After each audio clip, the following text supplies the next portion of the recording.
श्री गुरु सारिखा सता पाठीराखा इतराचा लेखा कोण करी। श्री गुरु सारिखा असता पाठीराखा इतराचा लेखा कोण करी।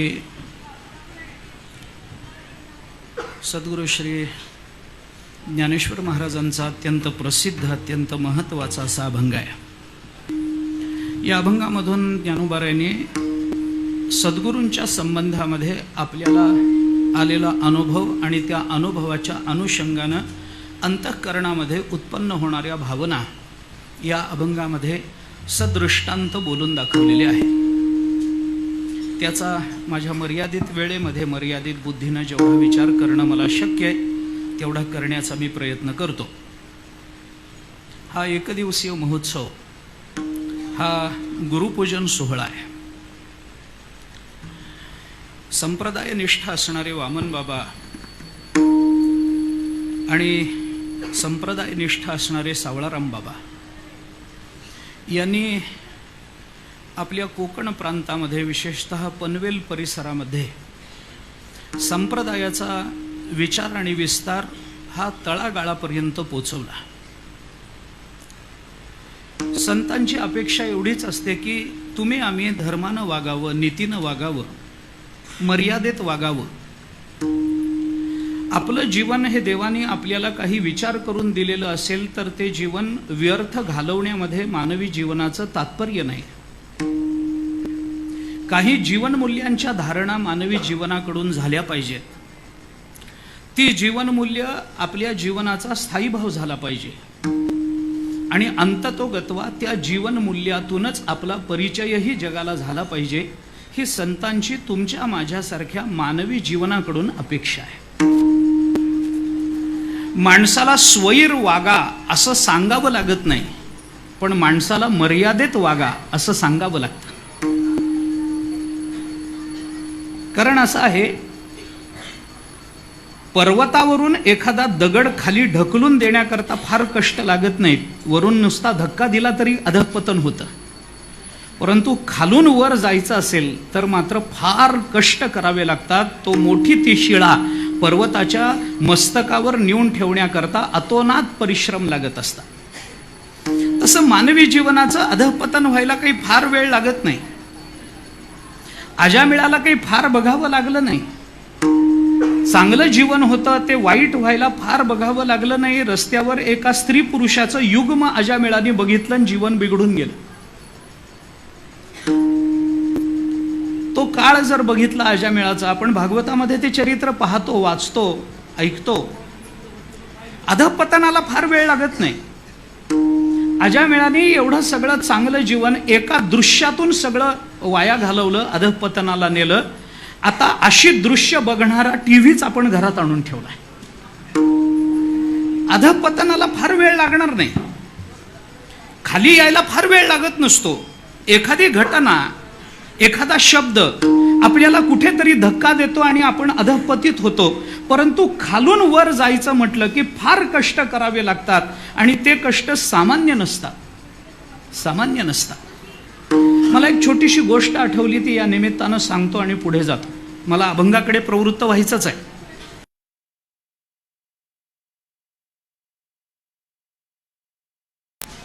एका पुस्तकामध्ये ही कथा आली। घडलेली कथा आहे, काही आपल्याला वेगळं बोलायचं कारण नाही आहे, घडलेली कथा आहे। मध्य प्रदेशामध्ये एक अतिशय निष्णात अशी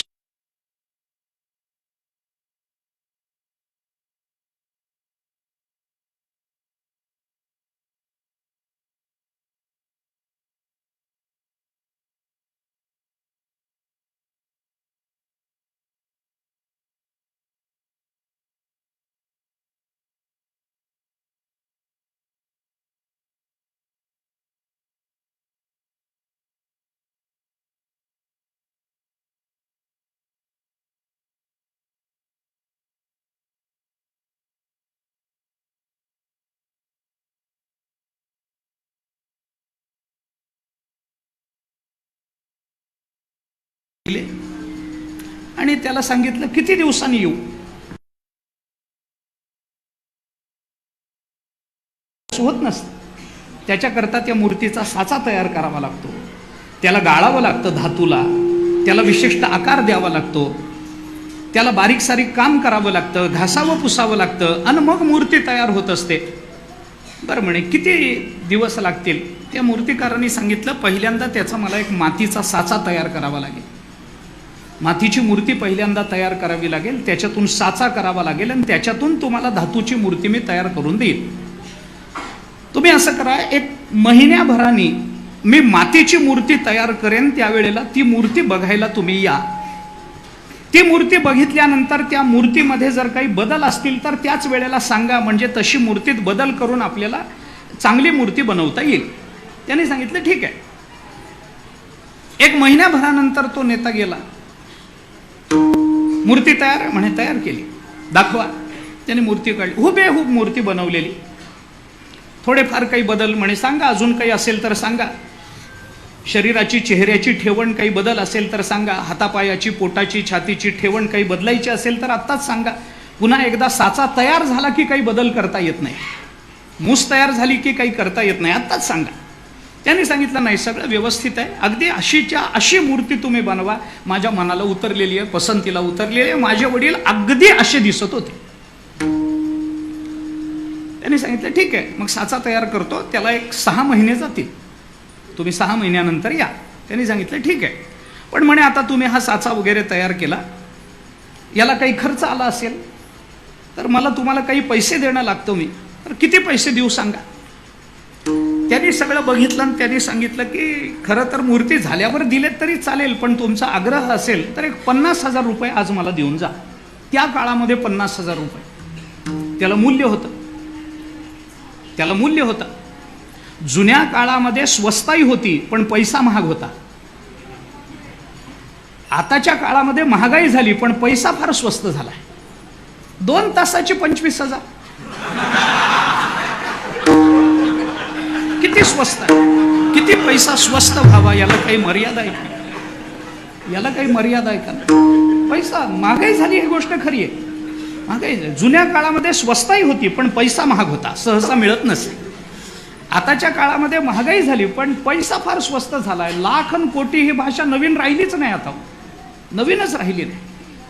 जाऊ द्या, आपल्याला काय उकिरडाव करून करायचंय. त्यांनी सांगितलं एक 50,000 रुपये मला द्या. त्यांनी सांगितलं नुसत्या मातीच्या मूर्तीचे 50,000. मला वाटलं होतं की संपूर्ण पुतळा झाल्यावर तुम्ही 50,000 घ्याल, नुसत्या मातीच्या मूर्तीचे 50,000 तुम्हाला द्यायचे. त्यांनी सांगितले मी तर आधीच म्हटलं द्यायचं तर द्या, नाही तर नका देऊ. तर म्हणलं नाही, द्यायला काही अडचण नाही आहे, पण 50,000 एवढं काय आहे त्या मातीमध्ये? नुसत्या मातीचा पुतळा तुम्ही तयार केला आणि मातीच्या पुतळ्याचे 50,000 घेता, बाकीच्या पुतळ्याचे तर वेगळे. असं काय त्या मातीमध्ये की त्याचे 50,000 आहेत? काय वेगळी माती आणली काय? त्यांनी सांगितलं वेगळी माती आणली नाही, एका शिल्पकाराच्या जीवनाची माती करून हा पुतळा तयार केलाय, त्याचे हे पैसे. मुद्दा काय लक्षात घ्या, मुद्दा काय?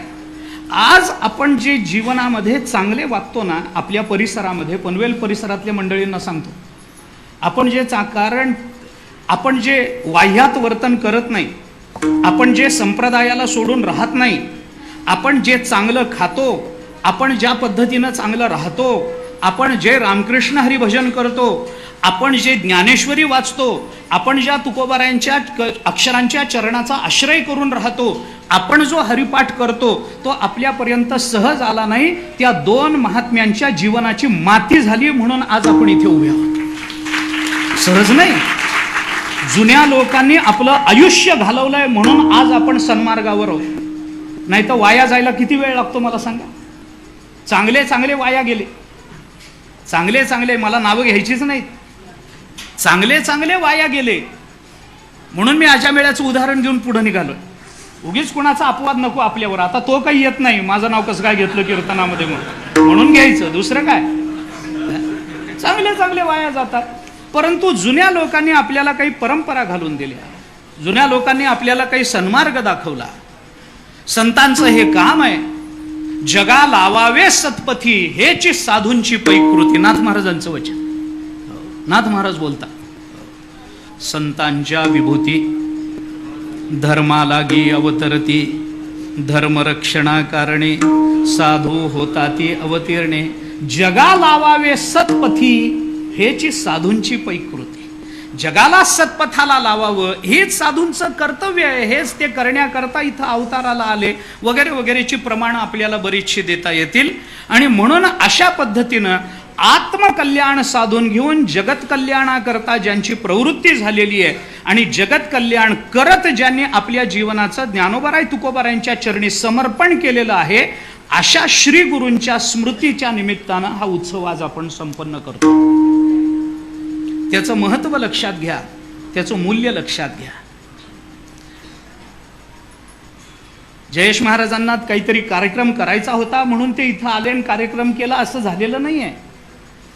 हे तुमच्या आमच्या अंतःकरणातल्या श्रद्धेचं प्रतीक आहे. हा कार्यक्रम म्हणजे सद्गुरूंच्या चरणाविषयी आपल्या अंतःकरणामध्ये असणाऱ्या समर्पित भावाला दिलेली आकृती म्हणजे आजचा कार्यक्रम आहे. आपल्याला आळंदीत यायचं होतं म्हणून आपण आलो नाही, ज्ञानोबारायांसमोर आपल्या सद्गुरूंचं चिंतन करण्याकरता आपण इथे आलेलो. सद्गुरूंच्या समोर सद्गुरूंचं चिंतन नाही करायचं तर कुणाचं करायचं? संस्कृतात एक वचन आहे महाराज, संस्कृतामध्ये असं वचन आहे, प्रत्यक्षे गुरुवस्तुत्या परोक्षे मित्र बांधवः कर्मांते दासभृत्याश्च नैव पुत्रः तथा स्त्रियः. असं एक वचन आहे. कुणाची स्तुती कुठे करावी याचे नियम आहेत. सद्गुरूंची स्तुती करताना त्यांच्या तोंडावर करावी. ज्ञानोबारायांच्या समोर निवृत्तीनाथ महाराज बसलेत आणि म्हणून ज्ञानेश्वरीमध्ये एवढी गुरु संबंधानं वचनं येतात. समोर प्रत्यक्ष गुरुवस्तुत्या, गुरूंची स्तुती प्रत्यक्ष करावी, तोंडावर करावी. परोक्ष मित्र बांधवः, मित्राची आणि भावाची स्तुती माघारी करावी, तोंडावर करू नये, बिघडायची शक्यता असते. भाऊ काय मित्र काय यांची स्तुती माघारी करावी, अहंकार निर्माण होण्याची शक्यता असते, माघारी करावी.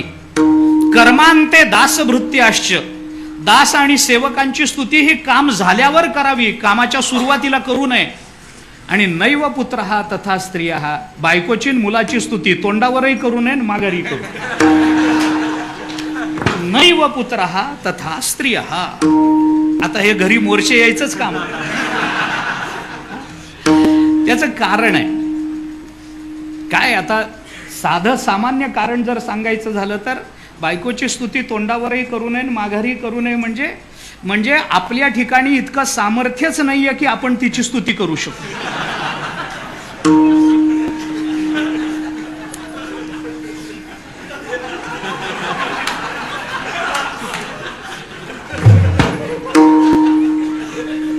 मी क्षमा मागून बोलू का हो तुमची?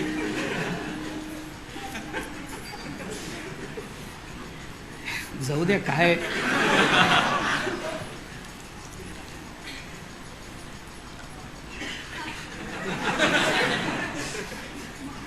लौकिकातला अनिर्वचनीयतेच्या पंक्तीत बसणारा अलौकिक पदार्थ म्हणजे बायको. काय स्तुती कराल? हा विनोद आहे, पण त्याच्या मागचं खरं कारण असं आहे, स्त्रीची, पत्नीची आणि पुत्राची स्तुती तोंडावर किंवा माघारी करू नये. याचं खरं कारण असं आहे की पत्नी आणि पुत्र या दोघांना शास्त्राने आपल्याशी अभिन्न मानलंय. पुत्र हा आपल्याशी अभिन्न असतो, पत्नी अभिन्न असते पतीशी. पती आणि पत्नी हे दोन स्वतंत्र मानले गेले नाहीत, त्या दोघांना एकच मानलं गेलं. पुत्र आणि पिता, आत्मावय पुत्र नामाचे आपण म्हणतो ना, त्या नियमाप्रमाणे पुत्र हा पित्याशी अभिन्न असतो, पत्नी ही पतीशी अभिन्न असते. त्यामुळं जर त्यांची स्तुती केली तर आपणच आपली स्तुती केल्याचं पातक आपल्याला लागू नये याच्याकरता त्यांची स्तुती पुढेही करू नका, माघारी करू नका, असा नियम आहे. तुम्हाला काय करायचंय तुम्ही स्वतंत्र आहात. परंतु माझा मुद्दा अगदी पहिल्या चरणामध्ये होता प्रत्यक्ष गुरुवस्तुत्या, गुरूंची स्तुती तोंडावर करा. या दोघांनी आपलं जीवन समर्पित केलं महाराज संप्रदायाच्या निष्ठेत. आपल्या जीवनाची इतिकर्तव्यता ही केवळ संत आणि संत वाङ्मयाच्या चिंतनातच असते, याचा आदर्श वस्तुपाठ या दोन महात्म्यांनी त्या परिसरामध्ये घालून दिला. आणि म्हणून आज आपली वाटचाल पारमार्थिक जीवनाची जी सुस्थितीमध्ये चालू आहे त्याला कारण ती मंडळी आहे, आणि म्हणून ती कृतज्ञता व्यक्त केली पाहिजे. त्यांनी आमच्यावर उपकार केलेत, काय सांगू आता, उपकार आहेत आमच्यावर, आम्ही कृतज्ञता दाखवली पाहिजे. कृतघ्नता हा सगळ्यात मोठा दोष मानला गेला संप्रदायामध्ये आणि शास्त्रामध्ये. माणसाने काय वाटेल तो दोष करावा, पण कृतघ्नता अंतःकरणामध्ये बाळगू नये. कृतघ्नो नास्ति निष्कृती ही, कृतघ्नाला काही पर्यायच नाही आहे, त्याला ती शिक्षा होणारच आहे. त्या महाभारतामध्ये आलंय, कृतघ्नता जर अंतःकरणा, मनुष्य जर कृतज्ञ राहिला नाही आणि जर तो कृतघ्न झाला तर काय करता येईल. क्रव्यादा अपि राजेंद्र कृतघ्नो नोपभुंजते. धर्मराज युधिष्ठिराच्या प्रसंगामध्ये महाभारतात आले. क्रव्यादा अपि, सामान्य नाही, कृतघ्नो नोपभुंजते. क्रव्यादा अपि कृतघ्नो न उपभुंजते. तो खात नाही. ते धर्मराज युधिष्ठिर अर्ध सत्य बोलले. नरोवा कुंजरोवा, अर्ध सत्य बोलले. त्यामुळे त्यांना स्वर्गात गेल्यानंतर तिथं असं विचारलं की तुमच्याकडे सगळंच पुण्य आहे खरं बोलण्याचं, पण अर्ध सत्य बोलल्यामुळे थोडं पाप आहे. मग आम्हाला असं सांगा की तुम्हाला काही नरकात पडावं लागणार नाही, पण नरकाचं दर्शन करावं लागेल त्या पापाचा परिणाम. मग आम्हाला असं सांगा की आधी नरकात राहून घेऊन मग नरकाचं दर्शन करता, का आधी पटकन दर्शन करून येऊन मग स्वर्गामध्ये कायमचं राहता. त्यांना विचारलं. असं सगळ्याला विचारत नाही. ते धर्मराजाला विचारलं, ते आयुष्यभर खरं बोलले म्हणून. आपल्याला उचललं की तिकडंच आहे, आपला प्रश्नच नाही, आपला विषयच नाही. त्याने विचारलं काय करता. नाही म्हणे आधी नरकाचं दर्शन करू. मग नरकाच्या दर्शनाकरता म्हणून ते दूत घेऊन त्याला गेले आणि त्या नरकामध्ये फिरता फिरता फिरता हा नरक असा, तो तसा, तो तसा, तो तसा, असं सगळं त्याचं वैचित्र्य आणि भीषणता बघत बघत बघत धर्मराज युधिष्ठिर जेव्हा पुढे निघाले तेव्हा एका नरकामध्ये त्यांना असं दिसलं की काही माणसांना असं मारून रक्तबंबाळ करून कोल्ह्या कुत्र्यांना खाण्याकरता म्हणून त्यांची प्रेतं टाकून दिली होती. विवळत असणारी माणसं, जखमी झालेली, काही मेलेली, काही जिवंत, पण वेदनेने तळमळ करतात. कुणाचा हात तुटलाय, कुणाचा पाय तुटलाय, कुणाचं पोट फाटलेलं आहे, कुणाचं असा मेंदू उघडा पडलेला आहे. अशा माणसांना तिथं फेकून दिलेलं रस्त्यावर.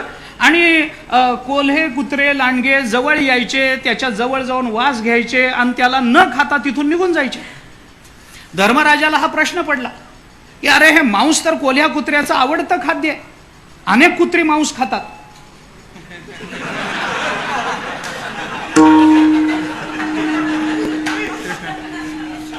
कुत्र्यांचं आवडतं खाद्य आहे मांस म्हणजे. मग ही कुत्री येतात, लांडगे येतात, हिंस्त्र श्वापद येतात आणि त्या मांसाला तोंडही लावत नाहीत. बाकीच्या ठिकाणी बघितलं तर ते ओरबाडून मांस खाताना दिसतात आणि इथं मात्र जवळ येतात आणि वास घेऊन निघून जातात. या मांसाला तोंड लावत नाहीत. असा कोणता नरक आहे हा. त्या दूतांनी सांगितलं अरे ही ज्यांना फेकून दिलंय ना हे दुसरे तिसरे कोणी नाहीत, कृतघ्न आहेत. कृतघ्न माणूस मेल्यानंतर त्यांच्या मांसाला कुत्र सुद्धा तोंड लावत नाही. हा कृतघ्नतेचा परिणाम महाभारताने सांगितला. क्रव्यादा अपि राजेंद्र कृतघ्नो न उपभुंजते. हे राजेंद्र, क्रव्यादा अपि कृतघ्नो न उपभुंजते. तो सुद्धा त्याला खात नाही. क्रव्याद म्हणजे हिंस्त्र श्वापद. तो हिंस्त्र श्वापद सुद्धा याला कृतघ्न माणसाच्या मांसाला तोंड लावत नाही. आपण कृतज्ञ असलं पाहिजे. आपल्यावर केलेल्या उपकाराचं स्मरण आपल्याला करता आलं पाहिजे आणि ते स्मरण जागवण्याकरता, ते स्मरण करण्याकरता आणि त्याच महात्म्यांसमोर, ज्ञानोबारायांसारख्या संतांसमोर आम्ही कृतघ्न नाही आहोत हे सांगण्याकरता म्हणून आज आपण इथं एकत्रित आहोत. ज्या महात्म्यांनी आमच्यावर उपकार केले त्यांच्या उपकारातून उतराई होणं शक्य नसलं तरी उतराई होण्याचा प्रयत्न म्हणजे आजचा कार्यक्रम आहे. विठ्ठला विठ्ठला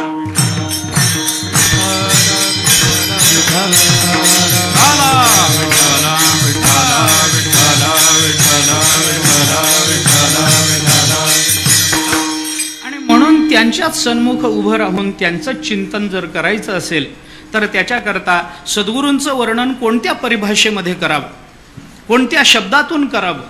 शब्द जर तिथं प्रवृत्त झाले असते तर आपल्याला सद्गुरूंना माणूस म्हणावं लागलं असतं. पण सद्गुरू माणूस नाहीत ना, त्यांच्या संबंधानं काही बोलता येत नाही. कारण सद्गुरू म्हणजे परब्रह्म आहेत अशी आपली धारणा आहे, अशी आपल्याकडे प्रमाण आहेत. गुरुर ब्रह्मा गुरुर विष्णू गुरुर्देवो महेश्वरा गुरु साक्षात परमब्रह्म तस्मै श्री गुरवे नमः आपण म्हणतो ना. गुरु म्हणजे साक्षात परब्रह्म आणि परब्रह्माला शब्दानं पकडता येत नाही, पकडता येत नाही. तुकोबारायांसारख्या ज्ञानोबारायांसारख्या महात्म्यांनी शब्दाची आळा कवळीले ब्रह्म हे त्यांनी म्हणावं. आमचे शब्द तिथपर्यंत पोचूच शकत नाही. यतो वाचो निवर्तन्ते अप्राप्य मनसासह, मन वाचातीत तुझे हे स्वरूप. असं परब्रह्माचं स्वरूप आहे. परब्रह्म, अरे गुरु म्हणजे साक्षात परब्रह्म आहे. ब्रह्मैव गुरु रूपेण अवतिष्ठते अशी श्रुती आहे त्याला प्रमाण. ब्रह्म हेच गुरु रूपानं उभं असतं. ब्रह्मैव गुरु रूपेण अवतिष्ठते. त्यामुळे त्यांचं वर्णन आपल्याला जर करता येत नसेल तर त्याच्याकरता एक उपाय. आपले शब्द कितीही सामर्थ्य संपन्न वाटत असले तरी त्या शब्दांचं मूल्य फार काळ टिकत नसतं. मग याच्याकरता काय करावं? संत परमात्मा, संत सद्गुरू अनिर्वचनीय असतील आणि आपले सामान्य जड शब्द त्या चेतन असणाऱ्या अनिर्वचनीय तत्वावरचं आवरण दूर करू शकत नसतील तर त्याच्याकरता एकच उपाय करावा. ते म्हणजे ज्या संतांच्या वर्णनाकडे आम्ही प्रवृत्त झालोय त्यांचेच शब्द उधार घ्यावेत. त्यामुळे ज्ञानोबारायांचा अभंग घेऊन त्यांचंच वर्णन करण्याकरता आपण इथे उभे आहोत. श्री गुरु सारिखा असता पाठी राखा, इतराचा लेखा कोण करी. ज्ञानोबाराय आपल्या सद्गुरूंचं वर्णन करतात. कारण त्या शब्दामध्ये ती ताकद आहे. अनिर्वचनीय असणाऱ्या परब्रह्म स्वरूपावरचं अज्ञानाचं आवरण ज्यांच्या अक्षराने दूर झालं ते ज्ञानोबाराय. अनिर्वचनीय परब्रह्म स्वरूपावरचं अज्ञानाचं अंधाराचं आवरण दूर करणारे शब्द म्हणजे तुकोबारायांचे शब्द. हे शब्द सामान्य नाहीत. ज्ञानोबारायांच्याच शब्दातून बोलायचं झालं तर येण्याची वचन तेजाकारे, फिटले आतील बाहेरील अंधारे, म्हणून देखतसे साचोकारे स्वरूप तुझे. ज्ञानोबाराय 10व्या अध्यायामध्ये अर्जुनाच्या मुखातून देवाच्या संबंधानं बोलून दाखवतात. देवा तुझ्या वचन तेजानं. आता देवा म्हणजे आपल्या दृष्टीने ज्ञानदेवा. येण्याची वचन तेजाकारे. अहो तुमच्या वचनाच्या तेजामुळं आमचा आतला बाहेरचा अंधार फिटून गेला. आतही अंधार राहिला नाही आणि बाहेरही अंधार राहिला नाही. कशामुळं? तुमच्या वचनाचा प्रकाश आमच्या अंतःकरणामध्ये पडला, ज्याचा परिणाम म्हणून देखतसे साचोकारे स्वरूप तुझे. म्हणून तेव्हा आता जिथे जिथे आम्ही पाहू तिथं तिथं आम्हाला तुमचं स्वरूप दिसतं आहे. हा तुमच्या वचन तेजाचा परिणाम आहे. मला वचन नुसतं सांगायचं नाही, वचन तेज सांगायचं. याकरता म्हणून त्यांच्या अक्षरांना मूल्य आहे, त्यांच्या शब्दाला मूल्य आहे. त्यांचे शब्द सामान्य समजू नका आणि म्हणून त्यांचेच शब्द घेऊन त्यांनाच आपल्याला समर्पित करायचे. त्याच शब्दाने त्यांचं वर्णन करण्याकडे आपल्याला प्रवृत्त व्हायचं आहे. ज्ञानोबाराय आपल्या सद्गुरूंचं वर्णन या अभंगामधून करतात. हे वर्णन करत असताना ज्ञानोबारायांच्या अत्यंतिक आवडीचा विषय म्हणजे सद्गुरू.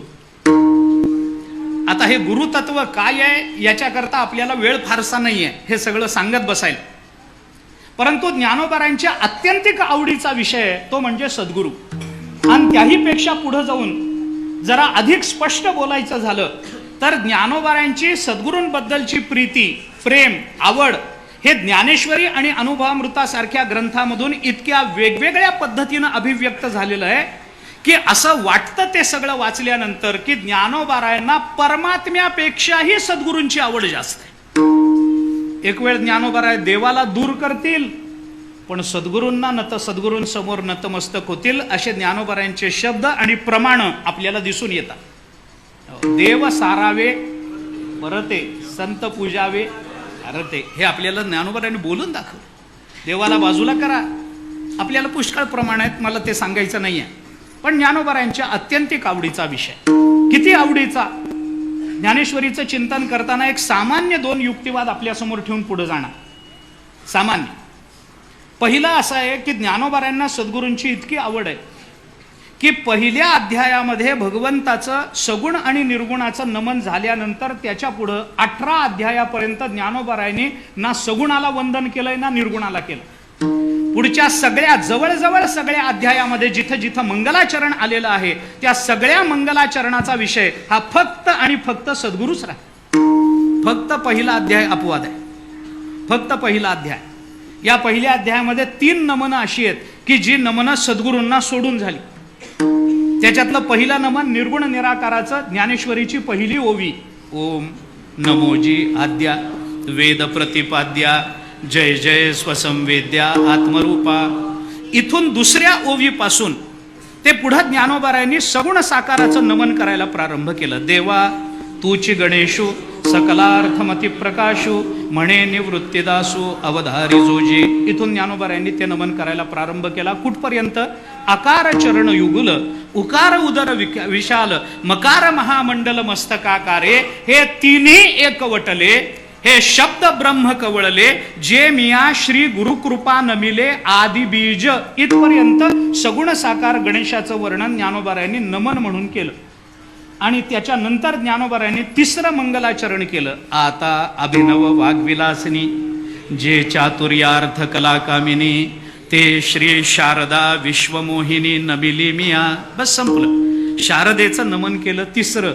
आणि ही 3 नमनं पहिल्या अध्यायात सुरुवातीला करून झाल्यानंतर पुढं ज्ञानोबारायांनी शारदा बघितली नाही, ज्ञानोबारायांनी सगुण साकार बघितला नाही, ज्ञानोबारायांनी निर्गुण निराकाराचं वर्णन केलं नाही.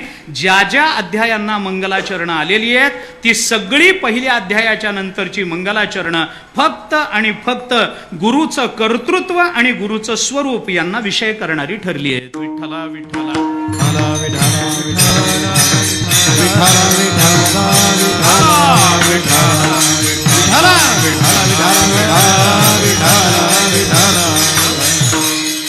याच्या पुढे दुसरा एक विचार सांगतो. ज्ञानोबारायांना सद्गुरूंच्या चरणाविषयी किती प्रीती आहे याचा दुसरा एक विषय जाता जाता बोलतो.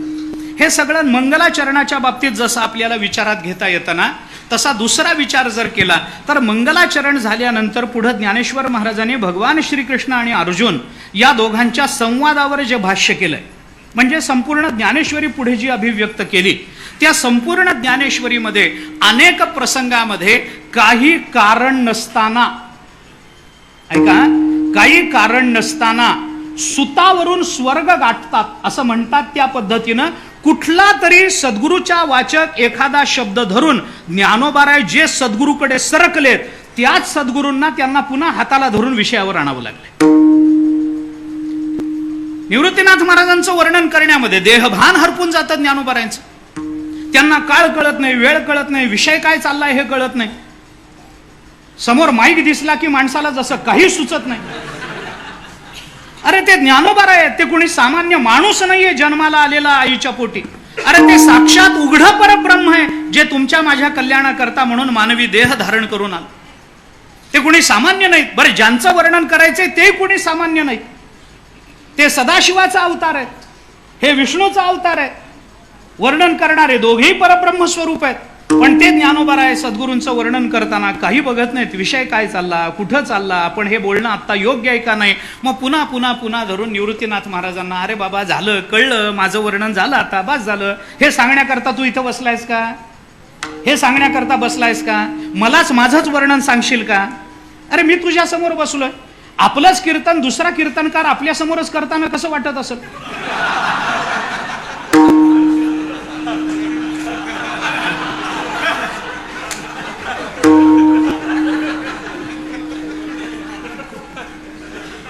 पण हे इतकं सवंग नाही ना. वर्णन करणारे ज्ञानोबाराय, ज्याचं वर्णन करणारे ते सद्गुरू समर्थ आहेत आणि ज्यांच्या पुढं वर्णन करणं चालू आहे ते निवृत्तीनाथ महाराज आहे. निवृत्तीनाथ महाराज म्हणतात अरे बाबा बस झालं, हे समस्तही आम्हा पावले. बस तुला जे म्हणायचंय ना, अरे काय झालं, हे कशा करता माझं वर्णन चालू आहे. मग काय आता सांगे जे निरूपिले नारायण 9व्या अध्यायाच्या सुरुवाती. आता सांग, आता भगवंताने अर्जुनाला काय सांगितलं ते सांग बाबा, माझं वर्णन करू नको, आपलं वर्णन करू नको.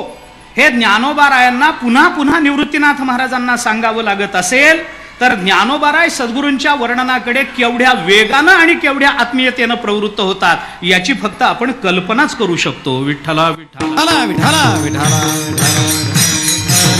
विठ्ठला विठ्ठला विठ्ठला विठ्ठला विठ्ठला विठ्ठला विठ्ठला. पण चांगला वक्ता कसा असावा, चांगलं वक्तृत्व कसं असावं, परिस्थिती निर्माण झाल्यानंतर निर्माण झालेल्या परिस्थितीचा आपल्या प्रतिपाद्य विषयाशी कसं, प्रतिपाद्य विषयाला कसं जोडून घेता यावं. ज्ञानोबाराय ह्याचं आदर्श उदाहरण आहे. स्पष्ट सांगतो, ज्ञानोबारायांसारखा वक्ता झाला नाही आणि पुढे होण्याची शक्यता नाही. आदर्श वक्तृत्व कसं असावं परिस्थिती निर्माण झाली, आपल्या सद्गुरूंनी थांबवलं. अरे ते वर्णन नको, तू भगवान काय अर्जुनाला म्हणाले ते सांगायला बसलायस ना, ते सांग, ते सांग आम्हाला, आम्ही ते ऐकायला बसलोय. तुझं माझंच माझ्यासमोर काय वर्णन करशील, ते सांग, ते सांग. हे ऐकल्यानंतर ज्ञानोबारायांनी काय सांगावं, वक्तृत्व कसं असावं, परिस्थितीचा वापर कसा करून घेता यावा. ज्ञानोबाराय म्हणाले, अहो मला हे कळत नाही का की मी विषय सोडून दुसरीकडे बोलतोय, हे मला कळत नाही. कळतं, मग का बोलतो मी. तुम्ही मला गीता सांग, गीता सांग, गीता सांग अशी आज्ञा केल्याशिवाय मला नवीन सुचत नाही, आणि तुम्ही हे म्हणावं याकरता मी तुमची स्तुती करतोय. याला म्हणावं वक्तृत्व. ज्ञानेश्वरी वाचा आपण, ज्ञानोबा हे बोलून दाखवत की तुमच्या मुखातून गीता सांग अशी आज्ञा बाहेर यावी, आणि ती आल्याशिवाय मला सुचत नाही, म्हणून मी हे तुमचं वर्णन करायला लागलो. मग तुम्ही मला वारंवार म्हणा की अरे बाबा हे राहू दे, गीता सांग. मग गीता सांग अशी आज्ञा आली की मग माझ्या मुखातून आपोआप गीता. ज्ञानोबाराय कोणत्याही कृतीचं कर्तृत्व स्वतःकडे घेत नाहीत. ज्ञानोबारायांचा विशेष आहे हा. कर्तृत्व स्वतःकडे घेणारा कधीही ज्ञानोबाराय होऊ शकत नाही, कधीच नाही. अरे साळुंकी मंजुळ बोली तसे वाणी बोलविता धणी वेगळाची म्हणणारे तुकोबाराय कोणत्या अभंगाचं कर्तृत्व स्वतःकडे घेता. क्षरा अक्षरा वेगळा तुका हो निराळा, पाहे निगम कळा बोले विठ्ठल प्रसादे. पाहे निगम कळा बोले विठ्ठल प्रसादे. पाहे निगम कळा बोले विठ्ठल प्रसादे. पाहे निगम कळा बोले विठ्ठल प्रसादे. क्षरा अक्षरा वेगळा, अक्षरा वेगळा निराळा, पाहे निगम कळा बोले विठ्ठल प्रसादे. पाहे निगम कळा बोले विठ्ठल प्रसादे. पाहे निगम कळा बोले विठ्ठल प्रसादे. पाहे निगम कळा बोले विठ्ठल प्रसादे. पाहे निगम कळा पण माझ्याने बोले विठ्ठल प्रसादे. तुका म्हणे बोल माझा बोलतो विठ्ठल, ही तुकोबारायांची भाषा आहे. ज्ञानोबाराय कोणतंही कर्तृत्व घेत नाहीत. किंबहुना तुमचे केले धर्म कीर्तन हे सिद्धी नेले, येथ माझे जीवरले पायिक पण आता विश्वात्मके देवे. येणे वाग्यज्ञे तोषावे तोषोनी मज द्यावे पसाय दान हे. है ना, ज्ञानोबाराय म्हणतात माझं काही नाही, किंबहुना तुमचे केले, कोणतंही कर्तृत्व नाही. मी आपल्याला गंमत सांगतो, आपण ज्ञानोबारायांचं चरित्र ऐकणारी मंडळी आहोत, ऐकलेली मंडळी आहोत, सांगणारी मंडळी आहोत. पैठणच्या घाटावर ज्ञानोबारायांनी रेड्याच्या मुखातून वेद व्यक्त केला. आपल्याला इतिहास माहिती आहे, चरित्र माहिती आहे, मला चमत्कार सांगायचाच नाहीये. ज्ञानोबारायांनी रेड्याच्या मुखातून वेद व्यक्त केला. ज्ञानदेव म्हणे बोल रे ऋग्वेद अशी आज्ञा झाल्याबरोबर अग्निमिळे पुरोहितम सुरू झालं. रेडा वेद बोलला. नंतर ज्ञानोबारायांचं कौतुक झालं.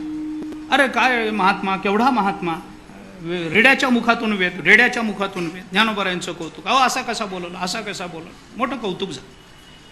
लोकांना चमत्काराला भुलण्याची सवय असते, लोक भुलतात.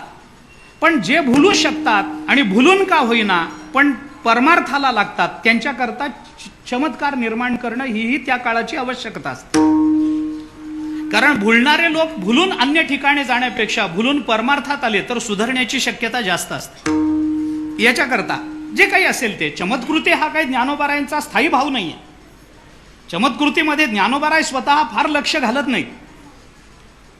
त्याने संकल्पादेव तू तच्छ्रुते हे या नियमाप्रमाणे तो संकल्प केला की ते होऊन जातं, आपल्याला त्याकडे जायचं नाही. ज्ञानोबारायांचं कौतुक, रेड्याच्या मुखातून, रेड्याच्या मुखातून असं कसं, असं कसं. ज्ञानोबारायांनी सांगितलं रेड्याच्या मुखातून मी वेद वदवले, हे माझं कर्तृत्व नाही, हे माझं कर्तृत्व नाही. आणि मग असे कसे वदवले, त्यांनी सांगितलं तुम्ही असं म्हणालात ना मला रेड्याच्या मुखातून वेद वदवून दाखव, असं तुम्ही म्हणालात ना, ते तुम्ही दाखव असं म्हणल्यामुळे तुमच्या शब्दाचं सामर्थ्य प्रकट झालं आणि रेडा वेद बोलला. माझं याच्यामध्ये काही नाही. काय नम्रता आहे, काय समर्पण आहे. ज्ञानोबारायांचं चरित्र कोणत्याही दृष्टीने बघा अलौकिक चरित्र आपल्याला दिसून येतं. सद्गुरूंच्या संबंधानं ज्ञानोबारायांच्या अंतःकरणामध्ये एक वेगळी भावना आहे, वेगळी भावना आहे, समर्पण आहे. 13व्या अध्यायामध्ये नुसतं काय आचार्योपासनम शब्द आला आणि ज्ञानोबारायांच्या प्रतिभेला जणू वसंत आल्यासारखा फुटला. नुसतं एक एक शब्द आला, आचार्योपासनम शौचम स्थैर्यमात्मविनिग्रह, एवढा एकच शब्द आला हो, आचार्योपासनम 13व्या अध्यायामध्ये. आणि मग ज्ञानोबारायांच्या प्रतिभेला जो बहर आला, तिथलं सगळं चिंतन आपण बघा. फार ओव्या नाहीत, 120-21 ओव्या आहेत फक्त. वाचणं काही फार अवघड नाही, रोज वाचाव्यात या ओव्या, रोज. एक वेळ जेवण करू नये रोज, पण या ओव्या वाचाव्यात, अशा ओव्या. जाऊ द्या, रस्ता चुकण्यापेक्षा विषयांतर होतं लवकर. ज्ञानोबारायांच्या संबंधानं बोलताना ज्ञानोबारायांनी सद्गुरूंच्या संबंधानं भावना अनेक पद्धतीनं व्यक्त केल्या. या भावना व्यक्त करत असताना भावनांची अभिव्यक्ती 2 पद्धतीनं या जगाच्या पाठीवर होते. ऐका, मला अभंगाकडे आलं पाहिजे, थोडा तरी अभंग सांगावा. अभंगाकडे येतो. भावना व्यक्त करण्याच्या 2 पद्धती या जगतामध्ये दिसून येतात.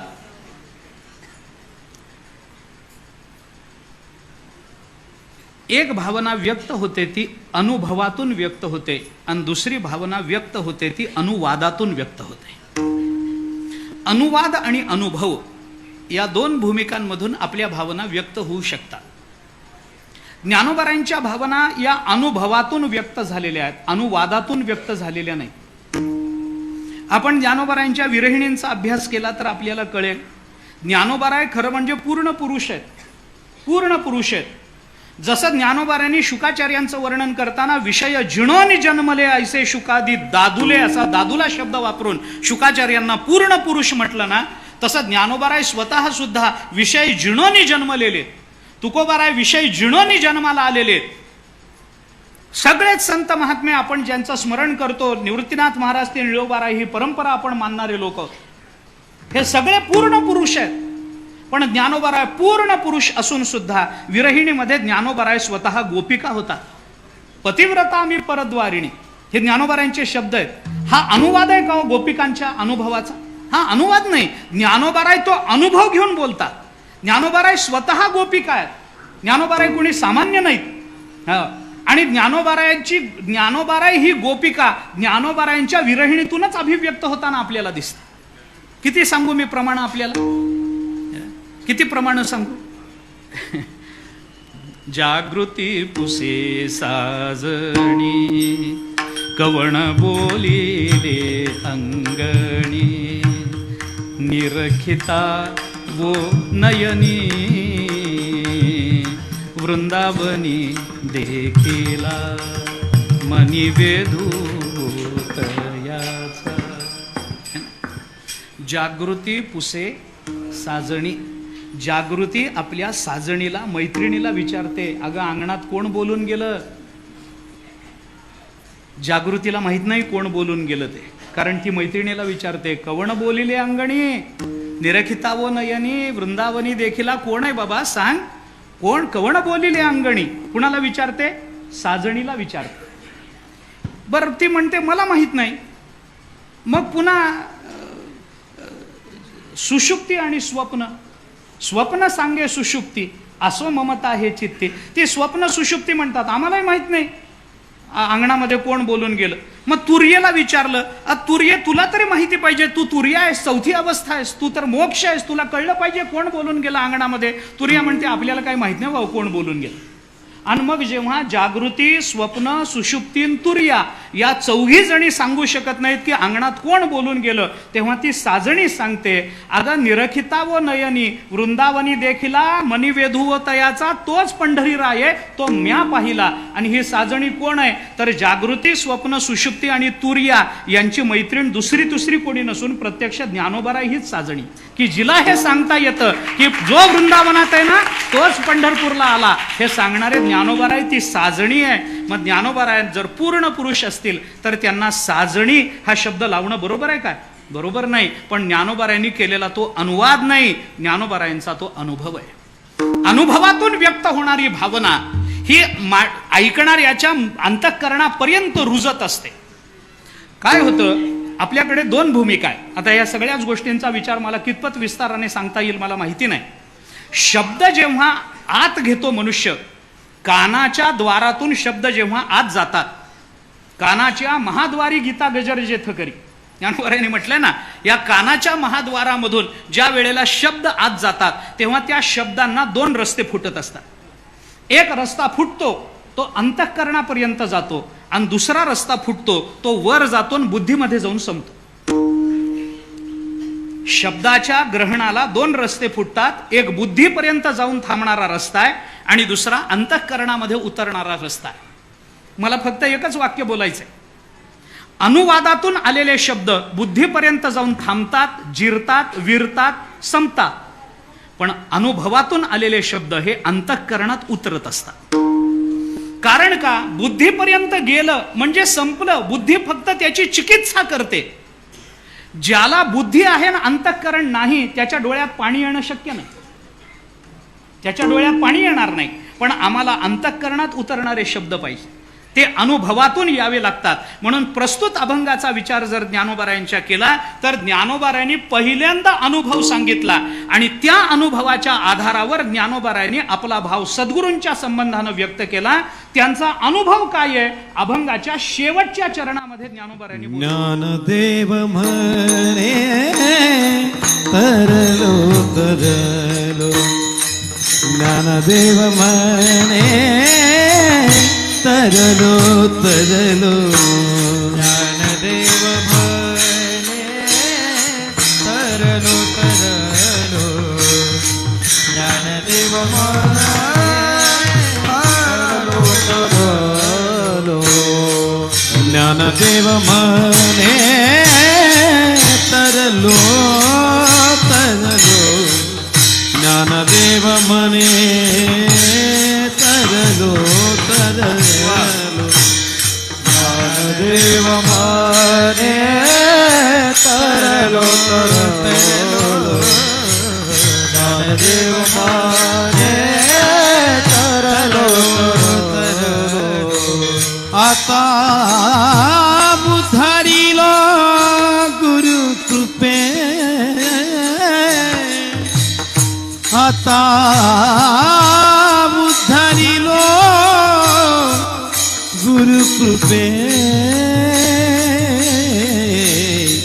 श्री गुरु सारिखा असता पाठी राखा, श्री गुरु सारिखा असता पाठी राखा. गुरु कृपे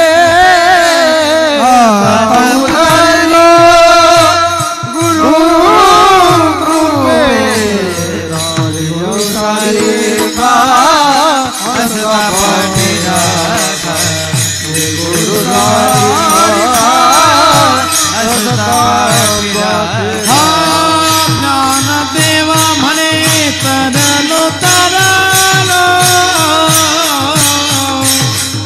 आता उधळीलो गुरु कृपे, आता उधळीलो गुरु कृपे, ज्ञानदेव म्हणे तरलो तरलो,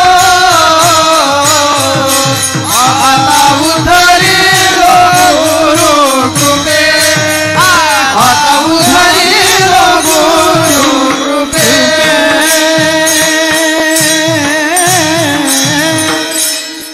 ज्ञानोबारायांचा अनुभव ज्ञानोबारायांनी व्यक्त केला. ज्ञानदेव म्हणे तरलो तरलो, कशाने? आता उद्धरिलो गुरुकृपे.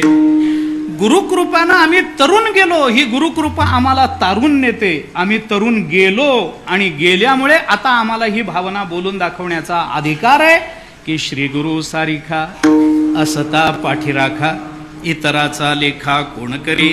ज्ञानोबराय म्हणतात मग ही माझी भावना अनुभवावर आधारित आहे.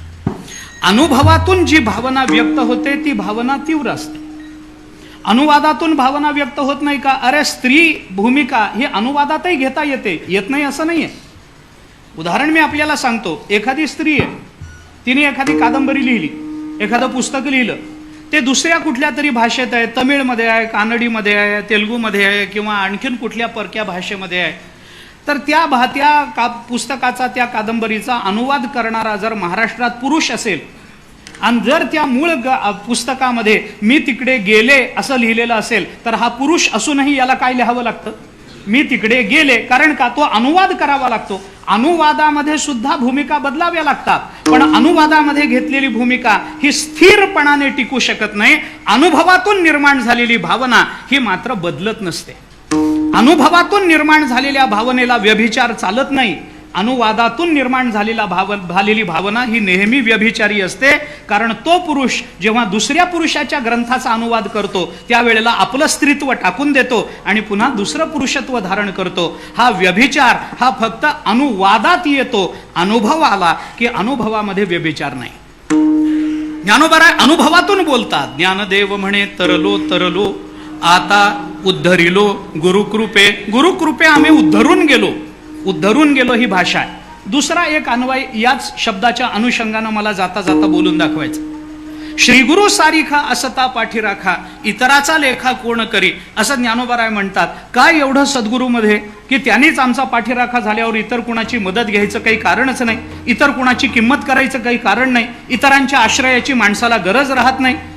काय असं गुरुमध्ये असं जर कोणी विचारलं तर त्याला हे उत्तर देता येतं की ज्ञानोबा म्हणतात मी उद्धरिलोय. उद्धरिलो या शब्दाला फार महत्व आहे. त्याचं कारण मी ज्या अर्थी उद्धरून गेलो त्या अर्थी मी परमात्म रूप झालेलो आहे. आणि एखाद्या साधकाचा एखादा उपदेश ऐकण्यापेक्षा एखाद्या सिद्धाचा उपदेश हा जास्त परिणामकारक ठरत असतो. साधकाने उपदेश करावा का करू नये? अवश्य करावा, अवश्य करावा. एखादा मनुष्य व्यसन करत असेल, आपण काही जीवनमुक्त नाही, आपण काही संत नाही. तुमच्यामध्ये आपण म्हणजे आपण, तुम्ही नाही, तुम्ही मुक्त आहात, संत आहात, मला माहिती आहे. मी माझ्याबद्दल बोलतो, माझ्याबद्दल.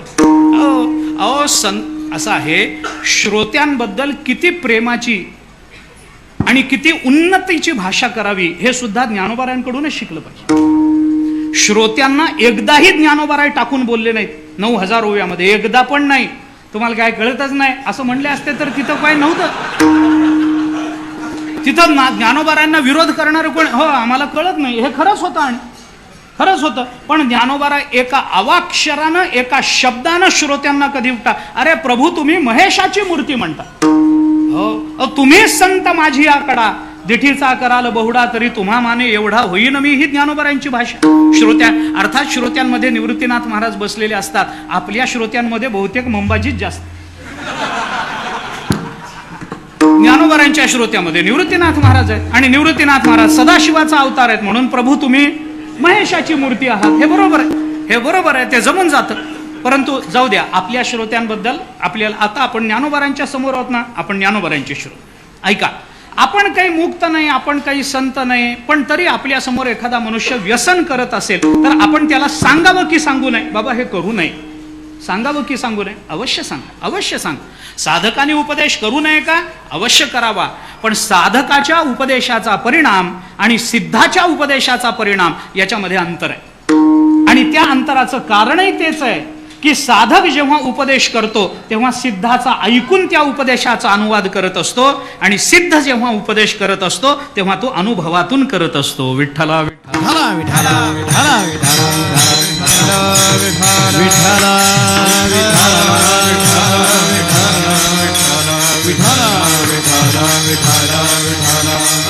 म्हणून जे उद्धरून गेलेत ना त्यांचं ऐकणं जास्त महत्वाचं आहे. वेदांतामध्ये एक नेहमी चर्चा होते. आता खरं म्हणजे डॉक्टर महाराज समोर आहेत, वेदांतातला व सुद्धा आपण त्यांच्या समोर बोलू नये, पण आता ते आहेत तर मी नेहमी सांगतो महाराज, मी अशा वृत्तीचा माणूस आहे की समोर जर कसोटी आली तर सोन्यानं घासून घ्यायला लाजू नये. जास्तीत जास्त काय होतं, आपलं पितळ उघडं पडतं, एवढंच होतं. आपली चूक आहे, महात्मे सांगू शकतात की बाबा हे चुकलंय. ज्ञानोबारायांसमोर चूक कबूल करायला काय लाज आहे? काय लाज आहे? चुकलं तर सांगतील ते आपल्याला, तेवढे कनवाळू कृपाळू आहे, त्यांच्यासमोर बोलू नये, पण बोलतो. वेदांतामध्ये मायेच्या संबंधानं मायेचं लक्षण करताना हा विचार नेहमी सांगितला जातो की माया भावरूप मानायची का अभावरूप? मायेच्या लक्षणामध्ये माया भावरूप मानायची का माया अभावरूप मानायची? मायेचं लक्षण करताना तिला भावरूप म्हटलंय वेदांतामध्ये. मग मायेला भावरूप म्हटलंय तर मग ती भावरूप मानली तर मग ब्रह्माच्या एकमेवा द्वितीयतेला अपवाद येत नाही का, वगैरे वगैरे. पण आता लक्षण केलंय ग्रंथामध्ये तिला भावरूप म्हणून. वृत्तीप्रभाकरात भावरूप म्हटलंय तिला, विचारसागरात तिला भावरूप म्हटलंय, आपल्या प्रक्रियांच्या ग्रंथांमध्ये त्याला भावरूप म्हटलंय. मायाबिंबो वशीकृत्य तामस्यात सर्वज्ञ ईश्वर ही पंचदशीची भाषा. माया भासेन जीवेशव करोती ही श्रुती आहे. माया आपल्या आभासानं जीव आणि ईश्वर असे दोन भेद करते. मग माया ज्या अर्थी करते त्यावेळेला मायेला भावरूप मानावं लागेल, तरच ती माया भासेने जीवेशव करोती हे क्रियापद वापरता येईल की नाही. मग मायेला भावरूप मानावं का मानू नये. वेदांतामध्ये अरे माया भावरूप असती तर परमात्मा एकमेवा द्वितीय कसा राहील. परमात्मा एक आहे, माया भावरूप मानली तर माया एक भावरूप आणि परमात्मा एक भावरूप, दोन दोन भावरूप वेदांताला खपत नाहीत. वेदांताला खपत नाहीत दोन दोन भावरूपता. मग काय करा, मग मायेला अभावरूप मान. कशामुळं बाबा, अरे माया भावरूप आहे हे कुणाकरता केलं गेलेलं लक्षण आहे, साधकाला कळावं म्हणून. पण तो साधक जेव्हा सिद्ध होतो, जे जीवनमुक्त झालेले महात्मे त्यांना विचारून बघा बरं, माया आहे का. ते म्हणतात नाही हो, भवनदी आड नवतीसी झाली. अरे माया आहे का. माया नावाची काही वस्तूच नाहीये. माया कुठे आहे. नाही म्हणो जाईजे तव विश्वाकारे देखीजे, विश्वाईसे म्हणिजे तरी ते माया. नाही म्हणो जाईजे हे ज्ञानोबरांचे शब्द. माया आहे काय, भवनदी आड नवतीसी झाली, तुकोबरांचे शब्द. काही नाही, माया आहे का, तर माया नावाची वस्तू. माया त्या ह्याच्यातही आहे, गौडपादाचार्यांनी आपल्या कारिकेमध्ये म्हटलंय. धर्माम्य इति जायन्ते जायन्ते ते न तत्वतः जन्म मायोपमम तेषाम साच माया न विद्यते असं म्हटलं. माया विद्यमान आहे, साच माया न विद्यते. मग आचार्यांनी भाष्यामध्ये प्रश्न माया नाम वस्तू तरीही नैवम साच माया न विद्यते. अरे मग विद्यते न विद्यते तर तिला माया म्हणता कसं. मग आचार्यांनी सांगितलं माया इति अविद्यमानस्याख्या इति अभिप्राय असं आचार्यांनी भाष्यामध्ये. अरे माया म्हणजे जी नाही हे सांगण्याकरताच तो अभिप्राय व्यक्त केलाय. माया नावाचा शब्द उच्चारला गेलाय. वास्तविक शब्द उच्चारला म्हणजे ती वस्तू असतेच असं नाही आहे असं आचार्यांनी भाष्यामध्ये सांगितलं. या सगळ्या गोष्टीचा विचार केला तर मायेची भावरूपता आणि मायेची अभावरूपता याच्यात नक्की कोणतं मत ग्राह्य मानायचं. मायेची भावरूपता ग्राह्य मानायची का अभावरूपता. तर अभावरूपता ग्राह्य मानायची. का मानायची, त्याचा हाच युक्तिवाद आहे की ज्या महात्म्यांना माया नसण्याचा अनुभव आला त्यांचं मत प्रमाण मानायचं का सांगण्याकरता जे कल्पनेनं गृहीत धरलंय ते मत प्रमाण मानायचं. कोणतं मत प्रमाण मानायचं. मत प्रमाण मानायचं ते मुक्ताचं मत प्रमाण मानायचं. प्रमाण मानायचं ते संतांचं मत प्रमाण मानायचं. आणि त्यांनी जर सांगितलं असेल माया नावाची कोणती वस्तू नाहीये तर मायेला अभावरूप म्हटलं पाहिजे. म्हणजे कुणाचं मत ग्राह्य मानलं जातं, ज्याला परब्रह्म स्वरूपाचा साक्षात्कार झाला, ज्याला माया नावाची वस्तू कोणतीही या जगतामध्ये नाही याची अनुभूती आलेली आहे. अशी अनुभूती आलेल्यांचं मत जर ग्राह्य असेल तर मग श्रीगुरु सारिखा असता पाठी राखा, इतराचा लेखा कोण करी असं इतरांना तुच्छ समजण्याचं कारण काय आहे. कारण ज्ञानेश्वर महाराज म्हणतात मी उद्धरिलो आहे म्हणून मी तुम्हाला अनुभवातून सांगतो आहे की इतराचा लेखा करण्याचं कारण नाही आहे. विठ्ठला विठ्ठला विठ्ठला विठ्ठला विठ्ठला विठ्ठला विठ्ठला विठ्ठला विठ्ठला विठ्ठला ज्ञानेश्वर महाराज म्हणतात मी तरुण गेलो, ज्ञानदेव म्हणे तरलो तरलो. आता तरलो कशातून तरलो. तरलो कशातून. तरण्याला काहीतरी पाहिजे. हवेतून तरलो. कशातून तरलो. काही काही शब्दाला नुसतं तरण शब्द आला तर कशातून हा प्रश्न उपस्थित होत नाही. कारण तरण या शब्दाला जोडूनच दुसरा शब्द येत असतो. मी आपल्याला उदाहरणं सांगतो याची, अनेक उदाहरणं आहेत. तरलो कशातून तरलो, काहीतरी त्याला असेल का नाही. कशातून तरलो. तरण कशामध्ये असतं. तरावं कशात लागतं. हवेमध्ये कोणी तरतं का. जमिनीवर कोणी तरतं का. तरावं कशात लागतं. पाण्यातच तरावं लागतं. मग ज्ञानदेव म्हणे तरलो तरलो. कशातून तरलो. उपनिषदाने काय सांगितलं. उपनिषदाचं एक प्रमाण, ते प्रमाण मी आपल्याला देतो. आपल्याला सगळ्यांना माहिती असणारं प्रमाण आहे. उत्तिष्ठत जाग्रत प्राप्य वरान्य बोधत क्षुरस्य धारा निशिता दुरत्यया दुर्गम पथस्तत् कवयो वदन्ते. उपनिषदाने सांगितलं उठा जागे व्हा. उठा जागे व्हा रे आता स्मरण करा पंढरीनाथा. आहे ना. उठा उठा. मग त्यावेळेस पासून म्हणतात उठा उठा. आता उत्तिष्ठत जाग्रत. आता जाग्रत शब्द आला कशातून जाग व्हा. जाग होणं कशातून असतं. ज्या अर्थी त्याला जाग व्हावं लागतं आहे त्या अर्थी त्याच्या आधी तो म्हणजे जाग होणं कशातून असतं. झोपण्यातून असतं. जो झोपलाच नाही तो जागा होईल का? मग जागृत हा शब्द वापरल्यानंतर कशातून जागा व्हा? पण आचार्यांनी प्रश्न विचारला, कशातून जागा व्हा? कशातून? अज्ञान निद्रायाम वगैरे पुढचं झालं, पण निद्रा हे सांगावं लागतं. तसं तरलो कशातून? तरलो कशातून? पाण्यातून. कारण तरणं हवेतून नसतं, तरणं जमिनीवर नसतं, तरणं कुठं असतं? पाण्यातून तरून गेलो. मग हे पाणी कोणतं? भवसागर तरता कार्य करीत असा चिंता, पैल उभा दाता कटी कर ठेव, त्याचे पायी घाला घाला मोलन घे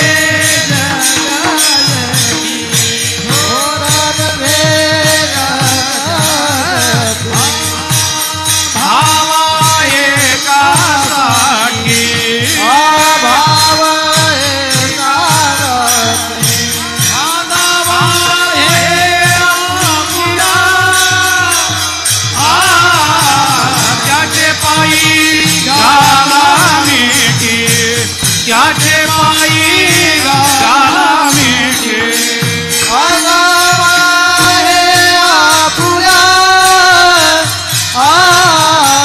त्याचे पायी घाला मिठी, त्याचे पायी घाला मिठी. त्याचे पायी घाला मिठी, मोल नेघे जग जेठी, भावा एकासाठी खांदा वाहे आपुल्या. आहे ना, तो आम्हाला त्याच्यातून सहज पलीकडे घेऊन जा. भवसिंधूचे काय कोडे, दावी वाट चाले पुढे, तारू भला पांडुरंग, पाव भिजो नेदी अंग. अंग कशानं भिजतं? फक्त पाणी. कशातून तरावं लागतं? पाण्यातून. पोहून कशातून? एका माणसाला सहज विचारलं, तुम्हाला पोहता येतं का? तो म्हणला कधी कधी येतं, कधी कधी येत नाही. अरे म्हणलं असं कसं होईल? प्रश्न किती साधा आहे. तुला पोहता येतं का? तो म्हणला कधी कधी येतं आणि कधी कधी येत नाही. म्हणलं म्हणजे काय? तो म्हणला पाण्यात असलं की येतं, जमिनीवर असलं की येत नाही. अरे गाढवा, जमिनीवर तरायची गरज काय आहे पोहायची? पोहणं कशामध्ये असतं? पाण्यातच असतं. ज्ञानदेव म्हणे तरलो. कशातून तरलो? पाण्यातून ना. मग पाणी कोणतं? भवसागरातून आम्ही तरून गेलो. तेषामहम समुद्धरता मृत्यू संसार सागरा, भवामिन चिरात पार्थ मय्या वेशित चेतसा. आहे ना, ज्ञानोबरायांचं भाष्य बघा खाली. याच्याही पलीकडे जाऊन हे तरणं का गुरुकृपेनं मी तरलो हे बघायचं असेल तर 7व्या अध्यायात चला. दैवी हेषा गुणमयी मम माया दुरत्यया मामे वये प्रपद्यन्ते माया मेताम तरंती ते तरंती. हे भगवंताने 7व्या अध्यायात बोलून दाखवलं. ज्ञानोबरायांचं त्याच्या खालचं भाष्य बघत बसा आपण. आता आपल्याला सगळं सांगायला कारण नाही. ज्ञानोबराय म्हणतात हा माझा अनुभव आहे. ज्ञानदेव म्हणे तरलो आता उद्धरिलो गुरुकृपे. आम्ही गुरुकृपानं उद्धरून गेलो. आता तरायचं असेल तर भवसागरातून तरावं लागतं. आणि भवसागरातून तरणं याचा दुसरा अर्थ आहे परब्रह्म स्वरूपाची प्राप्ती होणं. तरुण जाणं म्हणजे काय? अन्वयानं काय बोलायचं आणि व्यतिरेकानं काय बोलायचं हा प्रश्न स्वतंत्र असेल. परंतु मी तरुण गेलो कशातून? भवसागरातून. भवसागरातून तरुण जाणं म्हणजे काय? म्हणजे परमात्म रूपता प्राप्त होणं. आता परमात्म रूपता प्राप्त व्हायची असेल तर याच्याकरता काय केलं पाहिजे? ज्ञानोबराय म्हणतात याच्याकरता 100 गोष्टी शोधायचं कारण नाही. कारण माणसाला, मला आता बाकीचं बोलायचं नाही, पण आपल्या जीवनामध्ये ध्येय काय आहे तर परब्रह्म स्वरूपता. साध्य काय आहे? परब्रह्म स्वरूपता. ते साध्य प्राप्त होण्याकरता ज्या ज्या मार्गाने मनुष्य जातो ते मार्ग त्याला त्या साध्यापर्यंत किंवा त्या साध्यापर्यंत पोचवतीलच. याची शाश्वती आपण त्या मार्गाचं अनुकरण करण्याच्या पूर्वी देऊ शकत नाही. माझी भाषा सरळ आहे, वाक्य मोठं असलं तरी भाषा सोपी आहे. ऐका, आपल्याला त्याची खात्री देऊ शकत नाही. त्या आपल्याला जायचंय परब्रह्म स्वरूपापर्यंत, पण कोणत्या मार्गाने जावं काय माहिती? कोणत्या मार्गाने जावं? आपल्याकडे 100 मार्ग आहेत. बाकी 100चा संकोच केला तरी 3-4 मार्ग तरी आपल्याला सांगावे लागतात. वेदापासून ते संत वाङ्मयाचा विचार केला तर आपल्याला कांडत्रय रूपिणी श्रुतीचं हे कोडीसवाणी गीता पद्यरत्नांची लेणी लिहिली आहे. हे कांडत्रय रूपिणी एवढा तरी विचार करावा लागेल की 3 कांडाचा विचार करावा लागेल. अजून एक वाढवला तर योग कांडाचा विचार घाला त्याच्यामध्ये. चला काही फरक पडत नाही, आपण वेगळं करू त्याला. एक ज्ञानकांड आहे, एक कर्मकांड आहे, एक उपासना कांड आहे, एक योग आहे. 4 मार्गाने आपण जातो. पण मानवी जीवनाची ही शोकांतिका आहे. मी स्पष्ट शब्दामध्ये भाषा वापरतो. मी शोकांतिका असा शब्द वापरतो बरं, आणि जाणीवपूर्वक वापरतो. मानवी जीवनाची ही शोकांतिका आहे. जरा स्पष्ट बोलतो, क्षमा मागू. हा, काय काय शोकांतिका आहे? माणसाच्या जीवनाची ही शोकांतिका आहे महाराज, की मनुष्य आपलं जीवन संपेपर्यंत कोणत्या साधनाचा अवलंब करावा याचा विचार करत राहतो. कोणत्या साधनाचा अवलंब करावा याचा विचार आयुष्याच्या शेवटपर्यंत तो करत राहतो. आणि ज्या वेळेला कोणत्या मार्गाने जायचं हे ठरतं त्यावेळेला आयुष्य संपलेलं असतं. ही शोकांतिका आहे माणसाच्या जीवनाची. आम्ही हेच करत आलोय, अरे हे करू का ते करू, सांडी मांडी मागे केल्या बरोबरी अधिकची परी दुःखाची आहे. तुकोबाराय बोलून दाखवतो. आम्ही आतापर्यंत काय केलं? सांडी मांडी मागे केल्या बरोबरी. व्यभिचार प्रकरणातलाच अभंग आहे. सांडी मांडी मागे केल्या बरोबरी, आतापर्यंत पुष्कळ केला, सांडामांड साधनांची पुष्कळ केली. पण ही कोणती साधनं तिथपर्यंत पोचतात बाबा? कोणती नाना साधनाच्या केल्या खटपटा, परित्यागावती योगाच्या दारवंटा, जाणू झाली आढाटा, योगाभ्यासे सिद्धी रोधिता ती वाटावो. नाना साधनाच्या खटपटा,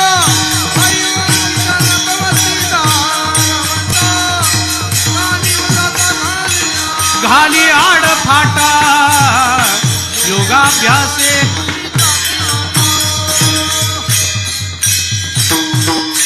निळोबरांनी सांगितलं नाना साधनाच्या खटपटा केल्या, पण ह्याच्यातलं कोणतं साधन तिथपर्यंत पोचतं?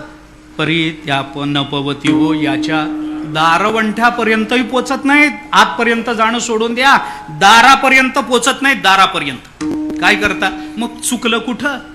चुकलं कुठं? सगळी साधनं शास्त्राने सांगितली ना? सांगितली. ज्ञान हे साधन शास्त्राने सांगितलंय ना? सांगितलं. कर्म साधन शास्त्राने सांगितलं. तस्मात शास्त्रम प्रमाणन्ते, कार्य शास्त्राने सांगितलं ना? कर्म हे साधन. उपासना हे साधन शास्त्राने सांगितलं ना? योग साधन शास्त्राने सांगितलं ना? मग शास्त्राने सांगितलेल्या मार्गाने जाऊ नये, आम्ही त्याच्या दारवंठ्यापर्यंत उंबरठ्यापर्यंत पोहोचत नाही. काय कारण आहे? काय कारण आहे? याचं एकच कारण आहे की आम्ही त्या मार्गाने निघालो, पण आम्ही गुरुचरणाचा आश्रय केला नाही, म्हणून आम्ही तिथपर्यंत पोचू शकत नाही. ही अडचण. ज्ञानोबाराय म्हणतात, जर श्री गुरुचरणाचा आश्रय आम्ही केला तर बाकीच्या साधनांचा अवलंब करण्याचं कारण नाही. बाकीच्या सगळ्या साधनांचा अवलंब केला आणि गुरुचरणाचा आश्रय केला नाही तर केलेली साधनं वाया जातात. आणि गुरुचरणाचा आश्रय करून बाकीच्या साधनांचा अवलंब केला नसला तरी ती साधनं आमच्यापर्यंत चालत येतात. विठ्ठला विठ्ठला विठ्ठला विठ्ठला विठ्ठला विठ्ठला विठ्ठला विठ्ठला विठ्ठला विठ्ठला विठ्ठला विठ्ठला विठ्ठला. म्हणून ज्ञानोबरायांचं म्हणणं आहे, श्री गुरु सारिखा असता पाठी राखा, इतराचा लेखा कोण करी. कशा करता तो लेखा करायचा? ज्ञानोबरायांच्या चिंतनामध्ये दोन भूमिका अशा आहेत. ऐका, ज्ञानोबरायांच्या चिंतनामध्ये दोन भूमिका अशा आहेत की ज्या भूमिकांचा आश्रय आम्हाला सर्व ठिकाणी करणं आवश्यक आहे, अपरिहार्य आहे, क्रमप्राप्त आहे. ऐका, दोनच गोष्टींवर ज्ञानोबराय विशेषत्वानं जोर देतात. दोन्हीची प्रमाणं देतो आणि थोडासा पुढे जातो. दोन्हीची प्रमाणं देतो. पहिली गोष्ट आहे ते म्हणजे वैराग्य. तुम्ही साधन कोणतंही करा, त्या साधनेमध्ये वैराग्य नसेल तर ते साधन आपल्याला साध्यापर्यंत पोचवत नाही. आणि दुसरी गोष्ट आहे ते म्हणजे सद्गुरू. साधन कोणतंही करा, सद्गुरू चरणाचा आश्रय नसेल तर ते साधन आपल्याला साध्यापर्यंत पोचवू शकत नाही. दोनच गोष्टी. सगळा संकोच करा, मला लांबवायचं नाहीये, संकोचानं बोलतो मी. दोनच गोष्टीमध्ये या. एक आहे वैराग्य. वैराग्याबद्दल बोलताना ज्ञानोबारायांनी काय भूमिका मांडली? ज्ञानोबाराय म्हणतात, वीतरागिते सारिखा, जो जोडोनी ठेविला सखा, तो अघवियाची भूमिका सवेची चाले. ज्ञानोबाराय म्हणतात वीतराग म्हणजे वैराग्य. वीतरागिते सारिखा, जो जोडोनी ठेविला सखा. सखा वैराग्य या सख्याला जर आम्ही आमच्या जीवनामध्ये जोडून ठेवलं तर तो सखा काय करतो? अघवियाची भूमिका सवेची चाले. अरे तो सगळ्या भूमिकामध्ये आपल्या बरोबर यावं लागतं. कर्मामध्ये वैराग्य नसेल तर फलासक्तीनं नाश होतो. ज्ञानामध्ये वैराग्य नसेल तर मग पुढचा विषयच नाही. पुढचा विषयच नाही. ज्ञान वैराग्या वाचूनी काही, विरक्ती वाचूनी काही, ज्ञानाशी तगण्याची नाही. म्हणजे कर्मामध्ये जर वैराग्य नसेल तर मनुष्य फलासक्तीनं संपतो. ज्ञानामध्ये वैराग्य नसेल तर अज्ञानानं संपतो.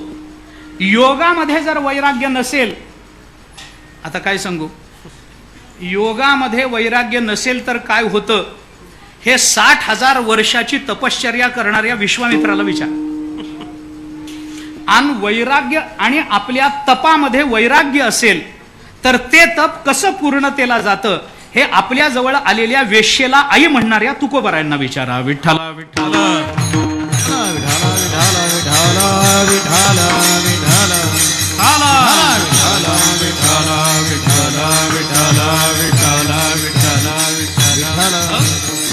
प्रपंचाबद्दल ज्याच्या अंतःकरणामध्ये आसक्ती आहे ना, तो योगाचा अवलंब करूच शकत नाही. कारण योगाची व्याख्याच योगश्चित्तवृत्ती निरोध, हा चित्तवृत्तीचा निरोध करणं. आणि निरोध करणं हेच जर वैराग्याचं लक्षण असेल तर वैराग्य हे योगामध्ये नसेल असं होणारच नाही. एका अर्थानं निरोध म्हणजेच वैराग्य आहे आणि वैराग्य म्हणजेच योग असेल तर योगामध्ये वैराग्य टाळून चालणार नाही. भक्तीचा विचार करून बघा, भक्तीमध्ये वैराग्य नको. अरे भक्तीशिवाय वैराग्य कुठं जगूच शकत नाही. अरे या वैराग्याचं काय वर्णन करताय, हे वैराग्य भक्तीच्या पोटीत जन्माला आल्याचं भागवतांनी सांगितलंय. विठ्ठला विठ्ठला विठ्ठला विठ्ठला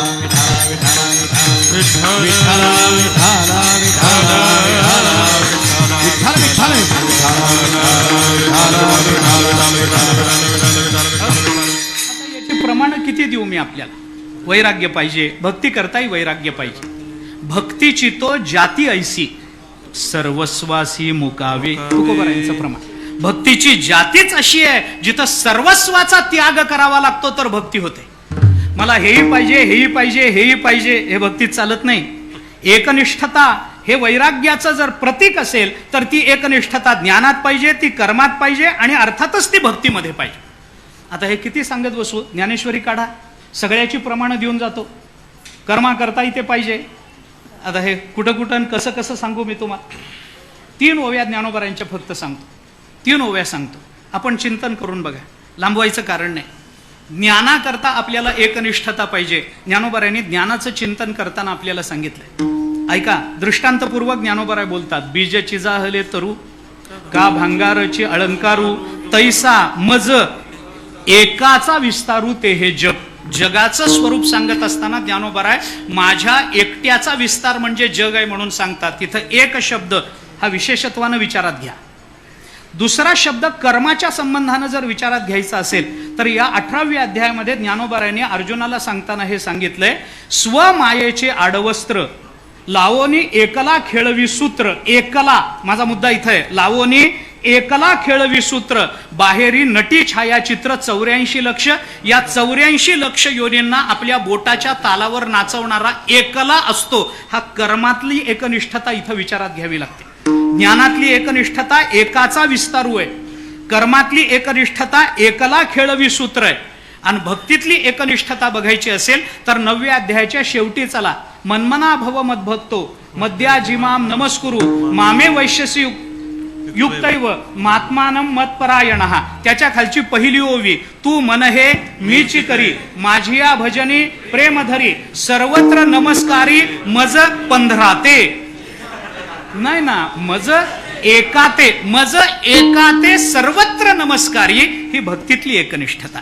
कर्मातही आपल्याला वैराग्य लागतं, ज्ञानातही वैराग्य लागतं, आपल्याला भक्तीतही वैराग्य लागतं, आपल्याला योगातही वैराग्य लागत असेल तर हे वैराग्य जवळ असल्याशिवाय जसा पारमार्थिक प्रवास पूर्ण होत नाही तसं वैराग्य जवळ आलं पण सद्गुरु कृपा झाली तरी हा पारमार्थिक प्रवास पूर्ण होत नाही. याच्याकरता ज्ञानोबाराय सांगतात तुमच्याजवळ वैराग्यही असू द्या पण श्रीगुरु सारिखा असता पाठीराखा. त्या वैराग्यातही आम्हाला श्रीगुरु हे पाठीराखे लागणार आहेत. कारण ज्ञानातही श्रीगुरु हे पाठीराखे आपल्याला लागतात, आपल्याला कर्मातही श्रीगुरु लागतात, आपल्याला भक्तीतही श्रीगुरु लागतात, आपल्याला योगातही श्रीगुरु लागतात. प्रमाण देऊ सगळ्याची वेळ जाईल आपला. फक्त धावती प्रमाण सांगून जातो आपल्याला. ज्ञानाकरता सद्गुरू लागतात याच्याकरता तर फार मोठं शास्त्र आहे. सगळा वेदांत त्याच आधारानं चालतो. सद्गुरूशिवाय ज्ञान शक्यच नाही. आपण किती प्रयत्न करा, गुरु तेथ ज्ञान ज्ञानी आत्मदर्शन दर्शनी समाधान अति जैसे. कितीतरी प्रमाण ते चालते ज्ञानाचे बिंब तयाचे अवयव हे सुखाचे कोंब, ये रमाणुसपणाची भांब लोकची भागू. ज्ञानोबराय बोलतात आहे ना. कितीतरी प्रमाण आपल्याला देता येतील. ज्ञानाशिवाय ज्ञान पाहिजे ना तुम्हाला, जा बाबा तिथे. तद्विद्ये प्रणिपातेन परिप्रश्नेन सेवया उपदेक्षन्ति ते ज्ञानम ज्ञानिनस्तत्वदर्शिनः. ते ज्ञान पैगा बरवे जरी मनी आथी आणावे, तरी संताया भजावे. ज्ञानाचा कुरुठा तेथ सेवा हा दारवंठा. तो स्वाधीन करी सुभटा ओळगोनी, तनु मनु जीवे चरणासी लागावे. अगर्वता करावे दास्य सकळ, मग अपेक्षित जे आपुले. तेही सांगती पुसले, अंतःकरण बोधले संकल्पा न ये. अंतःकरण संकल्पा न ये ऐसे बोधिले कोण करतं? त्याच्याकरता एकच आश्रय, सद्गुरूंकडे गेलं पाहिजे. उपनिषदाने आपल्याला चिंतन सांगितलं, कर्मानं तुमचं अंतःकरण शुद्ध होईल, पण ते शुद्ध झालेलं अंतःकरण आपल्याला ब्रह्मज्ञान प्राप्त करून देईलच याची शाश्वती नाही.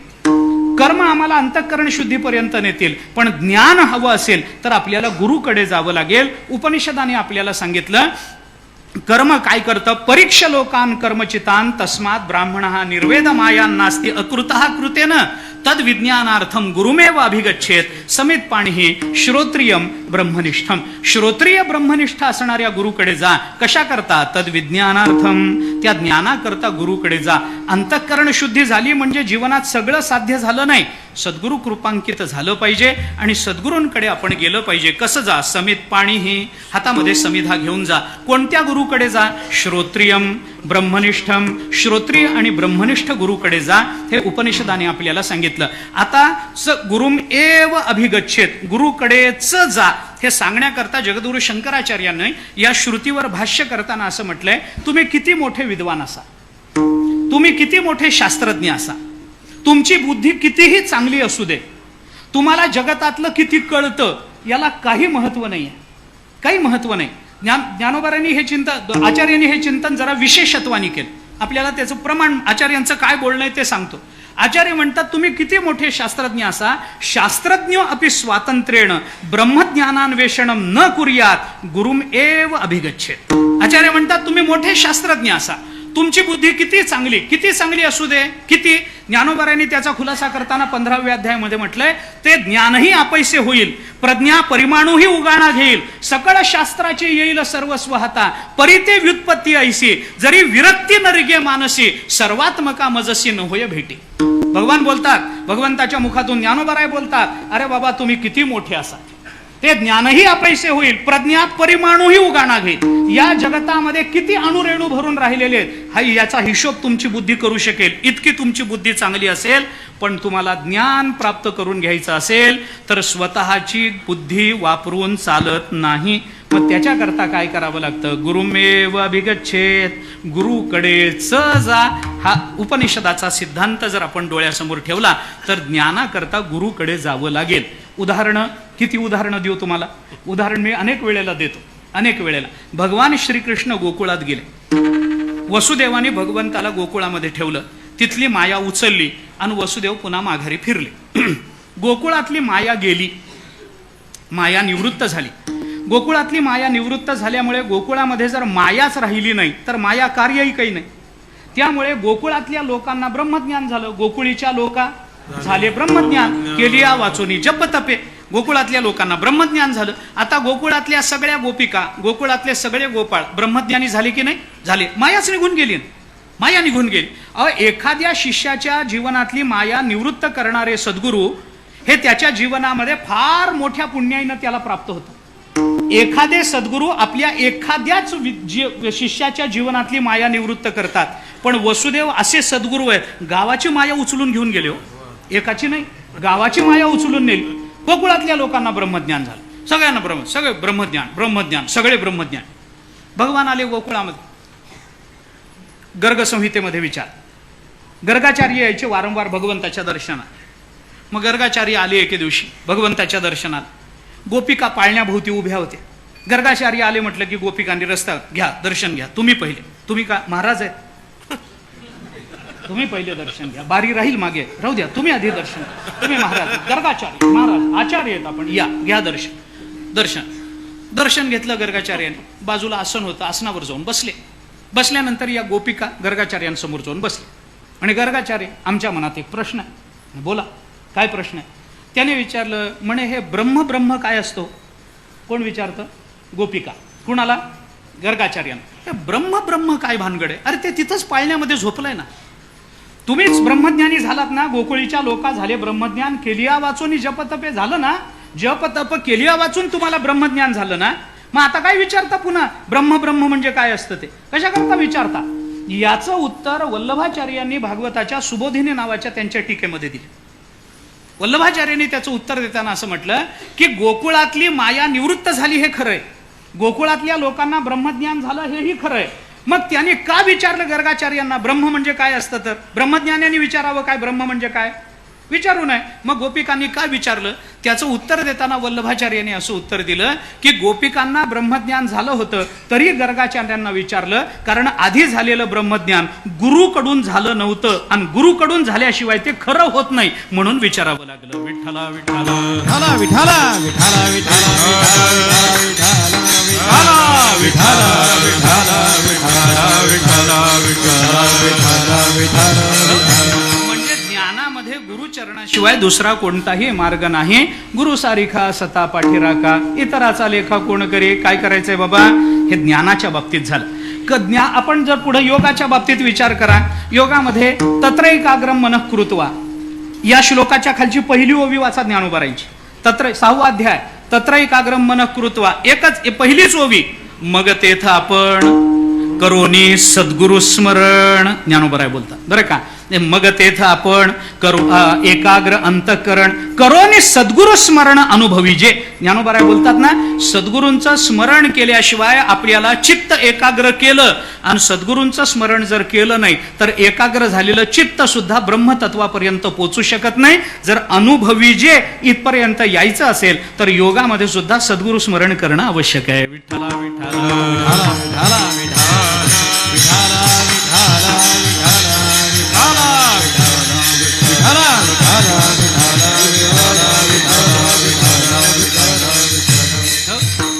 आता भक्तीच्या बाबतीत सद्गुरू नसतील तर भक्तीच्या बाबतीमध्ये भक्ती सुद्धा उत्पन्न होत नाही. भक्तीला सुद्धा सामर्थ्य येण्याकरता नारद नावाचे सद्गुरू भेटावे लागलेत, त्याच्याशिवाय भागलं नाही. नारद भेटावे लागलेत, सनकादिकांच्या मुखातून भागवत ऐकावं लागलंय तर भक्तीला काहीतरी सामर्थ्य आलंय आणि हे ज्ञान वैराग्य उठून बसलेत, नाहीतर नाही. आणि तेही कुठं? हरिद्वारच्या आनंद नावाच्या घाटावर आहे ना, भागवतामध्ये चिंतन आहे ना. मग आपल्याला जर भक्ती पाहिजे असेल तर सद्गुरु कृपेशिवाय काही होत नाही. आपण रोज म्हणतो वासुदेव बाबा ममता निशी अहंकार अहंकार दात, गुरु वचने फुटली पहाट, गुरु वचने फुटली पहाट. माता भक्ती भेटली बळवंत, माता भक्ती भेटली बळवंत. तिने मार्ग दाविला तो खटका, गोविंदा वासुदेवा, हरी रामा गोविंदा वासुदेवा. तिने मार्ग दाविला तो खटका, हरी रामा गोविंदा वासुदेवा, हरी रामा गोविंदा वासुदेवा. बाबा अंकानी गगन दाट, बाबा अंकानी गगन दाट. गुरु वचने फुटली पहाट, गुरु वचने फुटली पहाट. माता भक्ती भेटली बळवंत, माता भक्ती भेटली बळवंत. तिने मार्ग दाविला तो खटका, हरी रामा गोविंदा वासुदेवा. तिने मार्ग दाविला तो खटका, हरी रामा गोविंदा वासुदेवा.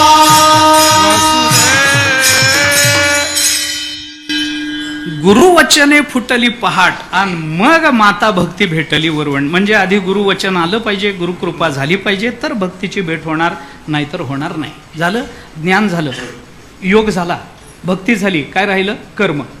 कर्मामध्ये सुद्धा सद्गुरूंच्या कृपेशिवाय कर्म नावाचं साधन आम्हाला पुढे नेऊ शकत नाही. प्रमाण ज्ञानेश्वरीत लागेल तेवढी प्रमाण. कितीतरी प्रमाणं आपल्याला देता येतील. ज्ञानोबराय बोलतात, आता 2 प्रमाणं तरी माझ्या समोर आहेत. आता थोडी ज्ञानेश्वरी पाठ असल्यामुळे तुम्हाला जास्त प्रमाण माहिती असतील. ऐका, 2 तरी प्रमाणं माझ्या समोर आहेत. मग साधू संगे सुभटा, उजू सत्कर्माची या वाटा. ज्ञानोबराय बोलतात, पुढचं जाऊ द्या. साधू संगे सुभटा, उजू सत्कर्माची या वाटा. सत्कर्माच्या वाटेला लागण्याकरता साधू संघाची जर आवश्यकता असेल तर गुरुकृपेशिवाय आपल्याला कर्माचाही मार्ग प्रशस्त होत नाही. विठ्ठला विठ्ठला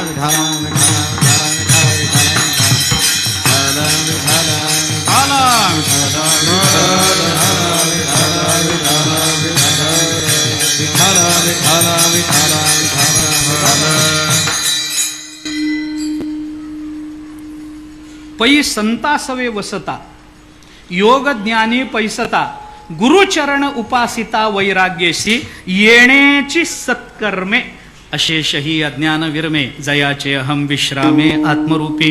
येण्याची सत्कर्मे. कोणते सत्कर्मे? कोणते सत्कर्म कशाला म्हणता? अरे सद्गुरूंच्या चरणाला लागणं हेच जर सत्कर्म असेल तर त्या सत्कर्मानंच आम्हाला परब्रह्म स्वरूपता प्राप्त होऊ शकते. कारण हे जे परब्रह्म म्हणताना ते परब्रह्म सद्गुरूंच्या चरणातच राहत असतं. सद्गुरू परब्रह्म रूप आहेत असं मी म्हणत नाही आहे. परब्रह्म सद्गुरूंच्या चरणाजवळ राहत असतं असं ज्ञानोबरायांनी 15व्या अध्यायाच्या नमनाच्या शेवटी म्हटलंय म्हणून बोलतोय. ज्ञानोबराय बोलतात म्हणून, माझी भाषाच नाही. ज्ञानोबराय बोलतात, जे ज्ञानासी न चोजवे, ध्यानासी हे नागवे, ते अगोचर फावे गोठी माझी, एवढे एक सौभग वळघे वाचेचे अंग, गुरुपाद पद्म पराग लाहे जैका. विठ्ठला विठ्ठला विठ्ठला विठ्ठला विठ्ठला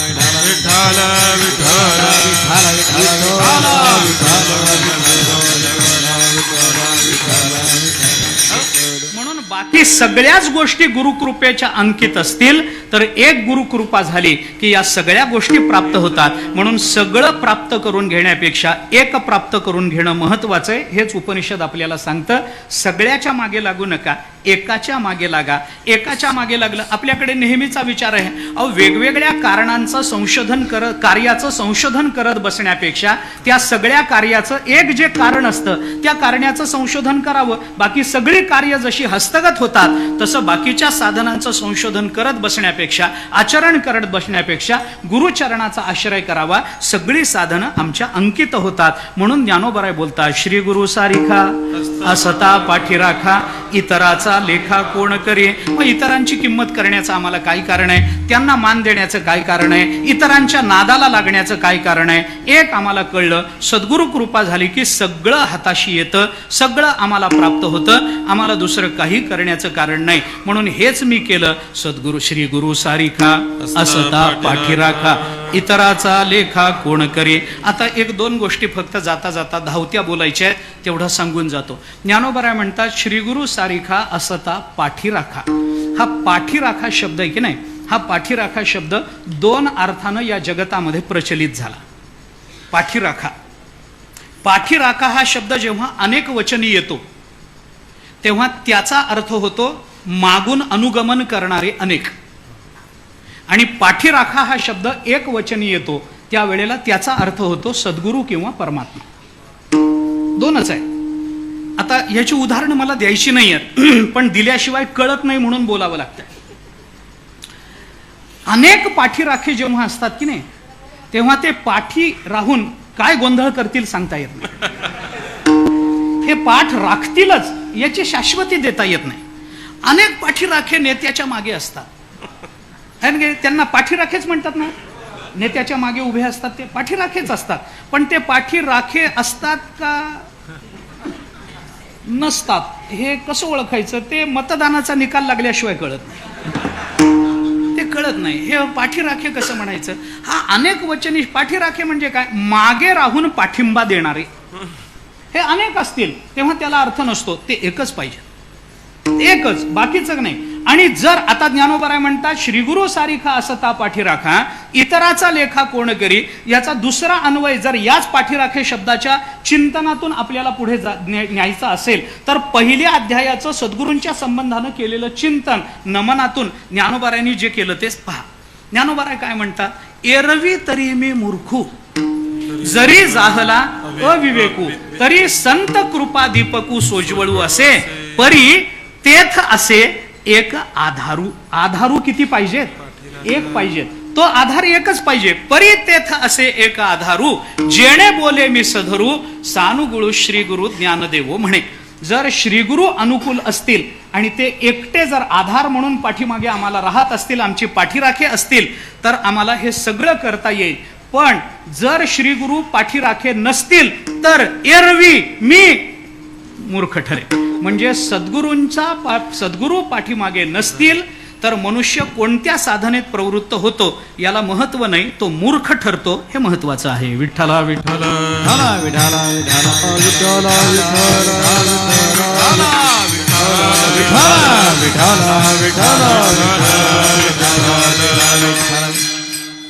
म्हणून ज्ञानोबाराय म्हणतात एरवी तरी मी मूर्खू. आता ज्ञानोबाराय लोकांचा हा समज आहे, मी अनेक वेळेला सांगते, लोकांचा हा समज ज्ञानोबाराय स्वतःला मूर्ख म्हणून घेतात. म्हणून घेत नाही, तुला मूर्खाला तसं वाटलंय. ज्ञानोबाराय का मूर्ख म्हणून घेतील स्वतःला विनाकारण? एरवी तरी मी मूर्खू. अरे एरवी या शब्दाकडे बघाल का नाही? जर असं नसेल तर एरवी. एरवी हा शब्द कधी वापरला जातो? अपवादात्मक परिस्थितीमध्ये एरवी वापरावा लागतो. अपवाद असेल तर काय सांगू तुम्हाला, काय सध्या अंगात ताप आहे, जेवण जात नाही म्हणून 5-6 भाकरी कशा तरी गेल्या. अंगात ताप आहे, कणकण आहे अंगामध्ये, पोट बरोबर नाही माझं, काय जेवण जात नाही, 5 भाकरी कशा तरी गेल्या. एरवी 15-20 भाकरीचा कर्दनकाळ आहे मी. एरवी म्हणजे कधी? अपवादात्मक परिस्थितीमध्ये एरवी शब्द कधी वापरला जातो? एरवी माझा स्वभाव फार चांगला आहे, पण कुणी माझी खोड काढली की मग मी फार वाईट आहे, माणूस म्हणतो की नाही. एरवी म्हणजे काय? एरवी तसं जर माझे सद्गुरू माझे पाठीराखे नसतील तर एरवी मी मूर्खच ठरणार आहे. पण परी तेथ असे एक आधारू, पण माझे सद्गुरू माझे पाठीराखेत म्हणजे मी मूर्ख नाही असा त्याचा अर्थ. एरवी मी मूर्ख झालो असतो, पण सद्गुरू माझे पाठीराखेत, सद्गुरू माझ्या मागे उभे आहेत. परी तेथ असे एक आधारू, पण माझा एक आधार आहे आणि तो आधार जर मला नसता तर एरवी मी मूर्ख ठरलो असतो. पण एरवी शब्दानंतर जर पण येत असेल तर त्याला जास्त महत्व येतं.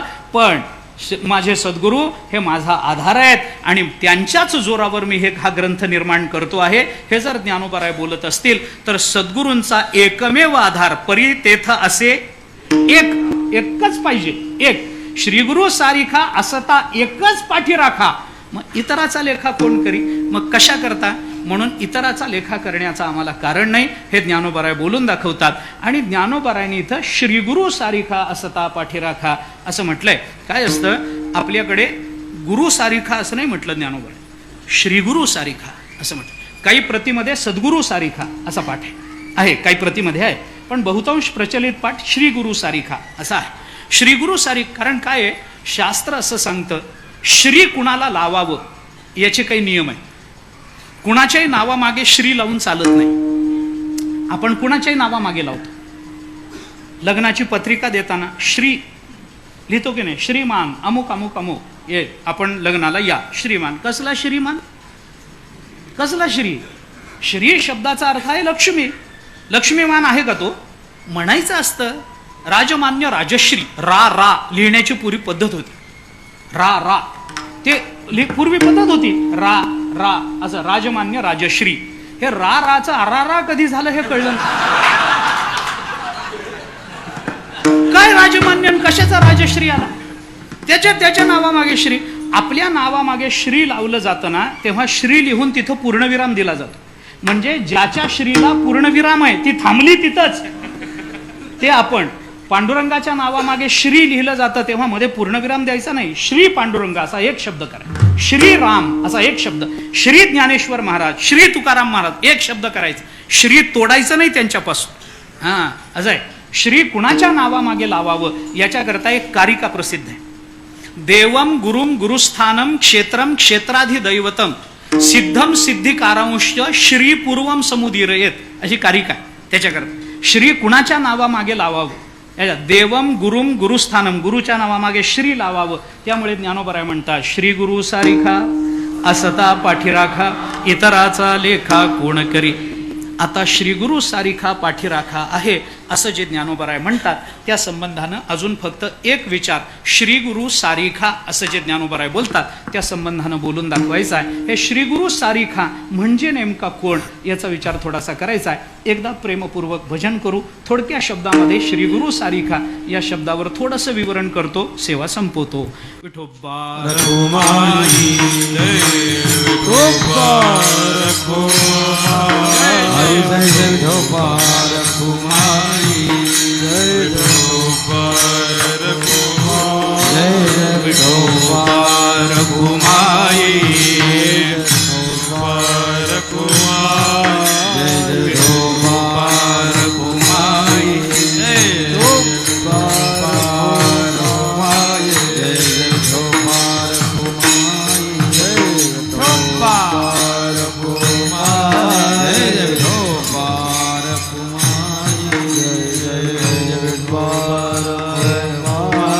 विठोबा रखुमाई जय विठोबा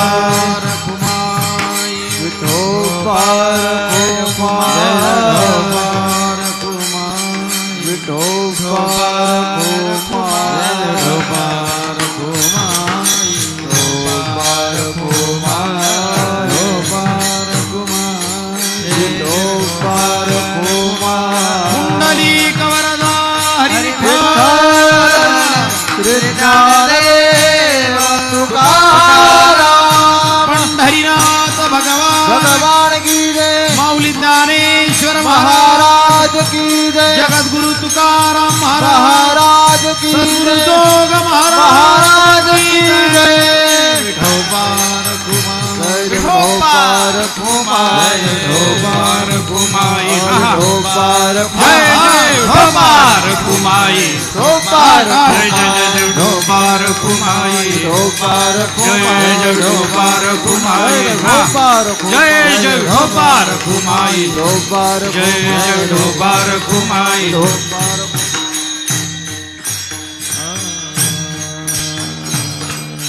श्री गुरु सारिखा असता पाठीराखा इतराचा लेखा कोण करी. श्री गुरु सारिखा असता पाठीराखा इतराचा लेखा कोण करी. सद्गुरु श्री ज्ञानेश्वर महाराज आपल्या सद्गुरूंचं चिंतन करतात आणि त्यांच्यासारखा पाठीराखा असेल तर मग आपल्याला इतरांचं कुणाचीही चिंता करण्याचं, काळजी करण्याचं कारण नाही. हा माझा व्यक्तिगत अनुभव आहे. कारण ज्ञानदेव म्हणे तरलो तरलो आता उद्धरिलो गुरुकृपे, असं ज्ञानोबराय आपला अनुभव बोलून दाखवतात. त्या संबंधातला थोडासा विचार आपण करून आलो. फक्त श्री गुरु सारिखा असा शब्द जो ज्ञानेश्वर महाराजांनी उच्चारला त्याच्या अर्थाने काय चिंतन करायचं तेवढं 1-2 मिनिटामध्ये फक्त सांगतो. श्री गुरु सारिखा, सारिखा हे जे पद आहे ना, हे पद आपल्याला दोघांची तुलना करण्यासारखे वापरलं जातं. याच्यासारखं ते, त्याच्यासारखं हे. मग श्री गुरु सारिखा दुसरा कोण आहे? श्री गुरु सारिखा असता पाठीराखा म्हणजे दुसरा असण्याचं कारणच काय? इतराचा लेखा कोण करी या चरणामध्ये 2 अलंकार प्रकट झाले. साहित्य दृष्टीने या चरणामध्ये 2 अलंकार आहेत. इतराचा लेखा कोण करी हा परिसंख्या नावाचा अलंकार आहे बरं का. परिसंख्येमध्ये 2 प्रकार होतात. एक शुद्धा परिसंख्या आहे आणि एक प्रश्नपूर्विका परिसंख्या आहे. असे 2 अलंकार परिसंख्येमध्ये येतात. त्याच्यामध्ये हा शुद्धा परिसंख्येचे उदाहरण आहे, इतराचा लेखा प्रश्नपूर्विका परिसंख्येचं उदाहरण आहे, इतराचा लेखा कोण करी म्हणजे कोणी करणार नाही असा त्याचा अर्थ आहे. दुसऱ्या कुणाचं चिंतन करण्याचं आम्हाला कारण नाही. हा परिसंख्या नावाचा एक अलंकार आहे. आणि दुसरा एक अलंकार याच्यामध्ये प्रकट झालाय, श्री गुरु सारिखा. सारिखा म्हणजे कुणा सारिखा, तर कुणासारखाही नाही. तुलना करणं दोन पद्धतीनं असतं. साहित्यामध्ये तुलनेचा दोन पद्धतीनं विचार होतो बरं का. एक अवांतर तुलना आहे आणि दुसरी परम तुलना आहे बरं का. एका पदार्थाची दुसऱ्या पदार्थाशी केलेली तुलना ही अवांतर तुलना असते. म्हणजे हा एक पायरी आंबा आहे, दुसरा हापूस आंबा आहे. आंब्याची दुसऱ्या आंब्याच्या जातीबरोबर केलेली जी तुलना असते त्याला अवांतर तुलना म्हणतात. हा माणूस कसा आहे बघा आणि तो माणूस कसा आहे बघा, हे काय झाली तुलना. तुलना ही अवांतर तुलना झाली. एका व्यक्तीची दुसऱ्या व्यक्तीबरोबर, एका वस्तूची दुसऱ्या वस्तूबरोबर केलेली तुलना ही अवांतर तुलना आहे. आणि दुसरा तसा सापडत नाही म्हणून त्या वस्तूची त्याच वस्तूशी केलेली जी तुलना असते त्याला परमतुलना असं म्हणतात बरं का. त्याला परमतुलना, या परमतुलनेलाच साहित्याच्या भाषेमध्ये अनन्वय नावाचा अलंकार म्हणतात. हा अनन्वय अलंकार आहे. अनन्वय अलंकाराकरता उदाहरण काय आहे साहित्यामध्ये? अलंकाराकरता उदाहरण असं आलं, गगनम गगनाकारम सागर सागरोपमः राम रावणयोर युद्धम राम रावणयोर इव. राम रावणाचं युद्ध कसं झालं, राम रावणासारखंच झालं असं जे सांगितलं जातं हा अनन्वय नावाचा अलंकार आहे. श्री गुरु सारिखा, श्री गुरु सारखे कोण आहेत? श्री गुरु सारखे श्री गुरुच आहेत, दुसरं कोणीही नाही. चैतन्य गा नोहे दुसरे गा. चैतन्याची तुलना करायची झाली तर कुणाबरोबर करता येईल? 4थ्या अध्यायामध्ये ज्ञानोबारायांनी हे सापडून दिलं ना. तसं नाही हो, जाऊ द्या ते उदाहरण सोडून द्या. मी दुसरं उदाहरण, अरे काय सांगू तुम्हाला, ज्ञानोबारायांची ज्ञानेश्वरी म्हणजे अलंकाराची खाण आहे, खाण. काय सांगू तुम्हाला मी, अहो किती अलंकार. दुसरं उदाहरण देतो मी अनन्वय अलंकारा करता. तुम्ही 10व्या अध्यायाच्या सुरुवातीला चला.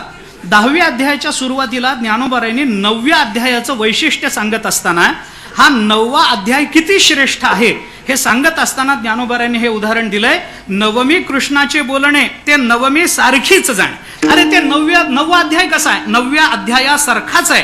आणि त्याला उदाहरण देताना ज्ञानोबारायांनी हे उदाहरण दिलंय, राम रावण झुंजिनले कैसे राम रावणा सारिखे. हा अनन्वय नावाचा अलंकार.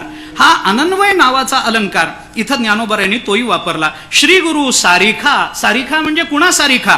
श्री गुरु सारिखा म्हणजे दुसऱ्याचे चिंतन नाही. श्री गुरु हे श्री गुरु सारिखेच असतात आणि ते जर पाठीराखे असले तर आपल्याला इतर कुणाचंही चिंतन करण्याचं कारण नाही. श्री गुरु पाठी असले अज्ञानमध्ये येत नाही. श्री गुरु पाठी असले अविचारमध्ये येत नाही. श्री गुरु पाठीमागे असले आपल्या हातातून कुकर्म घडत नाही. श्री गुरु पाठीमागे असले भक्तीमध्ये भेदाची जाणीव होत नाही. श्री गुरु पाठीमागे असले तर योग सुद्धा आम्हाला ब्रह्मरूप करून टाकतो. हे श्री गुरु पाठीराखा असण्याचं कारण हे ज्ञानोबा आपल्याला बोलून दाखवतात. अशा श्री गुरूंचं मागे उभं असणं हीच मानवी जीवनाची धन्यता असते. त्याच्याकरता फलाचे उद्देश डोळ्यासमोर ठेवून चालायचं काही कारण नाही. श्रीगुरु मागे आहेत एवढी एक सद्भावना माणसाचा परमार्थ पूर्णतेला नेण्याकरता सक्षम आहे. आणि तसे सद्गुरू आपल्याला प्राप्त झाले. त्या सद्गुरूंच्या कृपेनं आपण आत्तापर्यंतचा परमार्थ केला आणि त्याच संबंधानं कुठेतरी आत्मीयता आपल्या अंतःकरणामध्ये आहे. म्हणून ती कृतज्ञता व्यक्त करण्याकरता आपण आदरणीय हरिभक्तीपरायण जयेश महाराजांच्या मार्गदर्शनाखाली इथे एकत्रित आलो. त्यांनी जशी त्यांच्या सद्गुरूंबद्दलची सद्भावना कृतज्ञतेतून व्यक्त केली तशी आपणही ती व्यक्त केली पाहिजे. आपणही त्यांनी सांगितलेल्या मार्गावरून गेलं पाहिजे. आपणही त्यांचा मागोवा घेत त्यांच्या मागे मागे जाण्याचा प्रयत्न केला पाहिजे. आपणही त्यांचा आदर्श डोळ्यासमोर ठेवून ते जसं कर्म करत होते तसं करण्याचा प्रयत्न केला पाहिजे. आपण ते जशी भक्ती करत होते तशी करण्याचा प्रयत्न केला पाहिजे. आणि तसं करण्याची सद्बुद्धी आणि सामर्थ्य हे ज्ञानोबारायांनी सद्गुरूंनी तुकोबारायांनी आपल्याला द्यावं याच्यासाठी त्यांच्या चरणी प्रार्थना करू. आमंत्रित केलं त्याबद्दल अंतःकरणपूर्वक धन्यवाद देतो. कारण माऊलींच्या समोरची सेवा आहे. थोडंसं अवांतर काही बोललो असेल माऊलींच्या समोर तर माऊली स्वरूप असणारे श्रोते मला क्षमा करतील असा विश्वास अंतःकरणामध्ये बाळगतो आणि झालेली ही सेवा माऊलींच्या चरणी समर्पित करतो. वाणीला विराम देतो. ज्ञानोबा माऊली तुकाराम.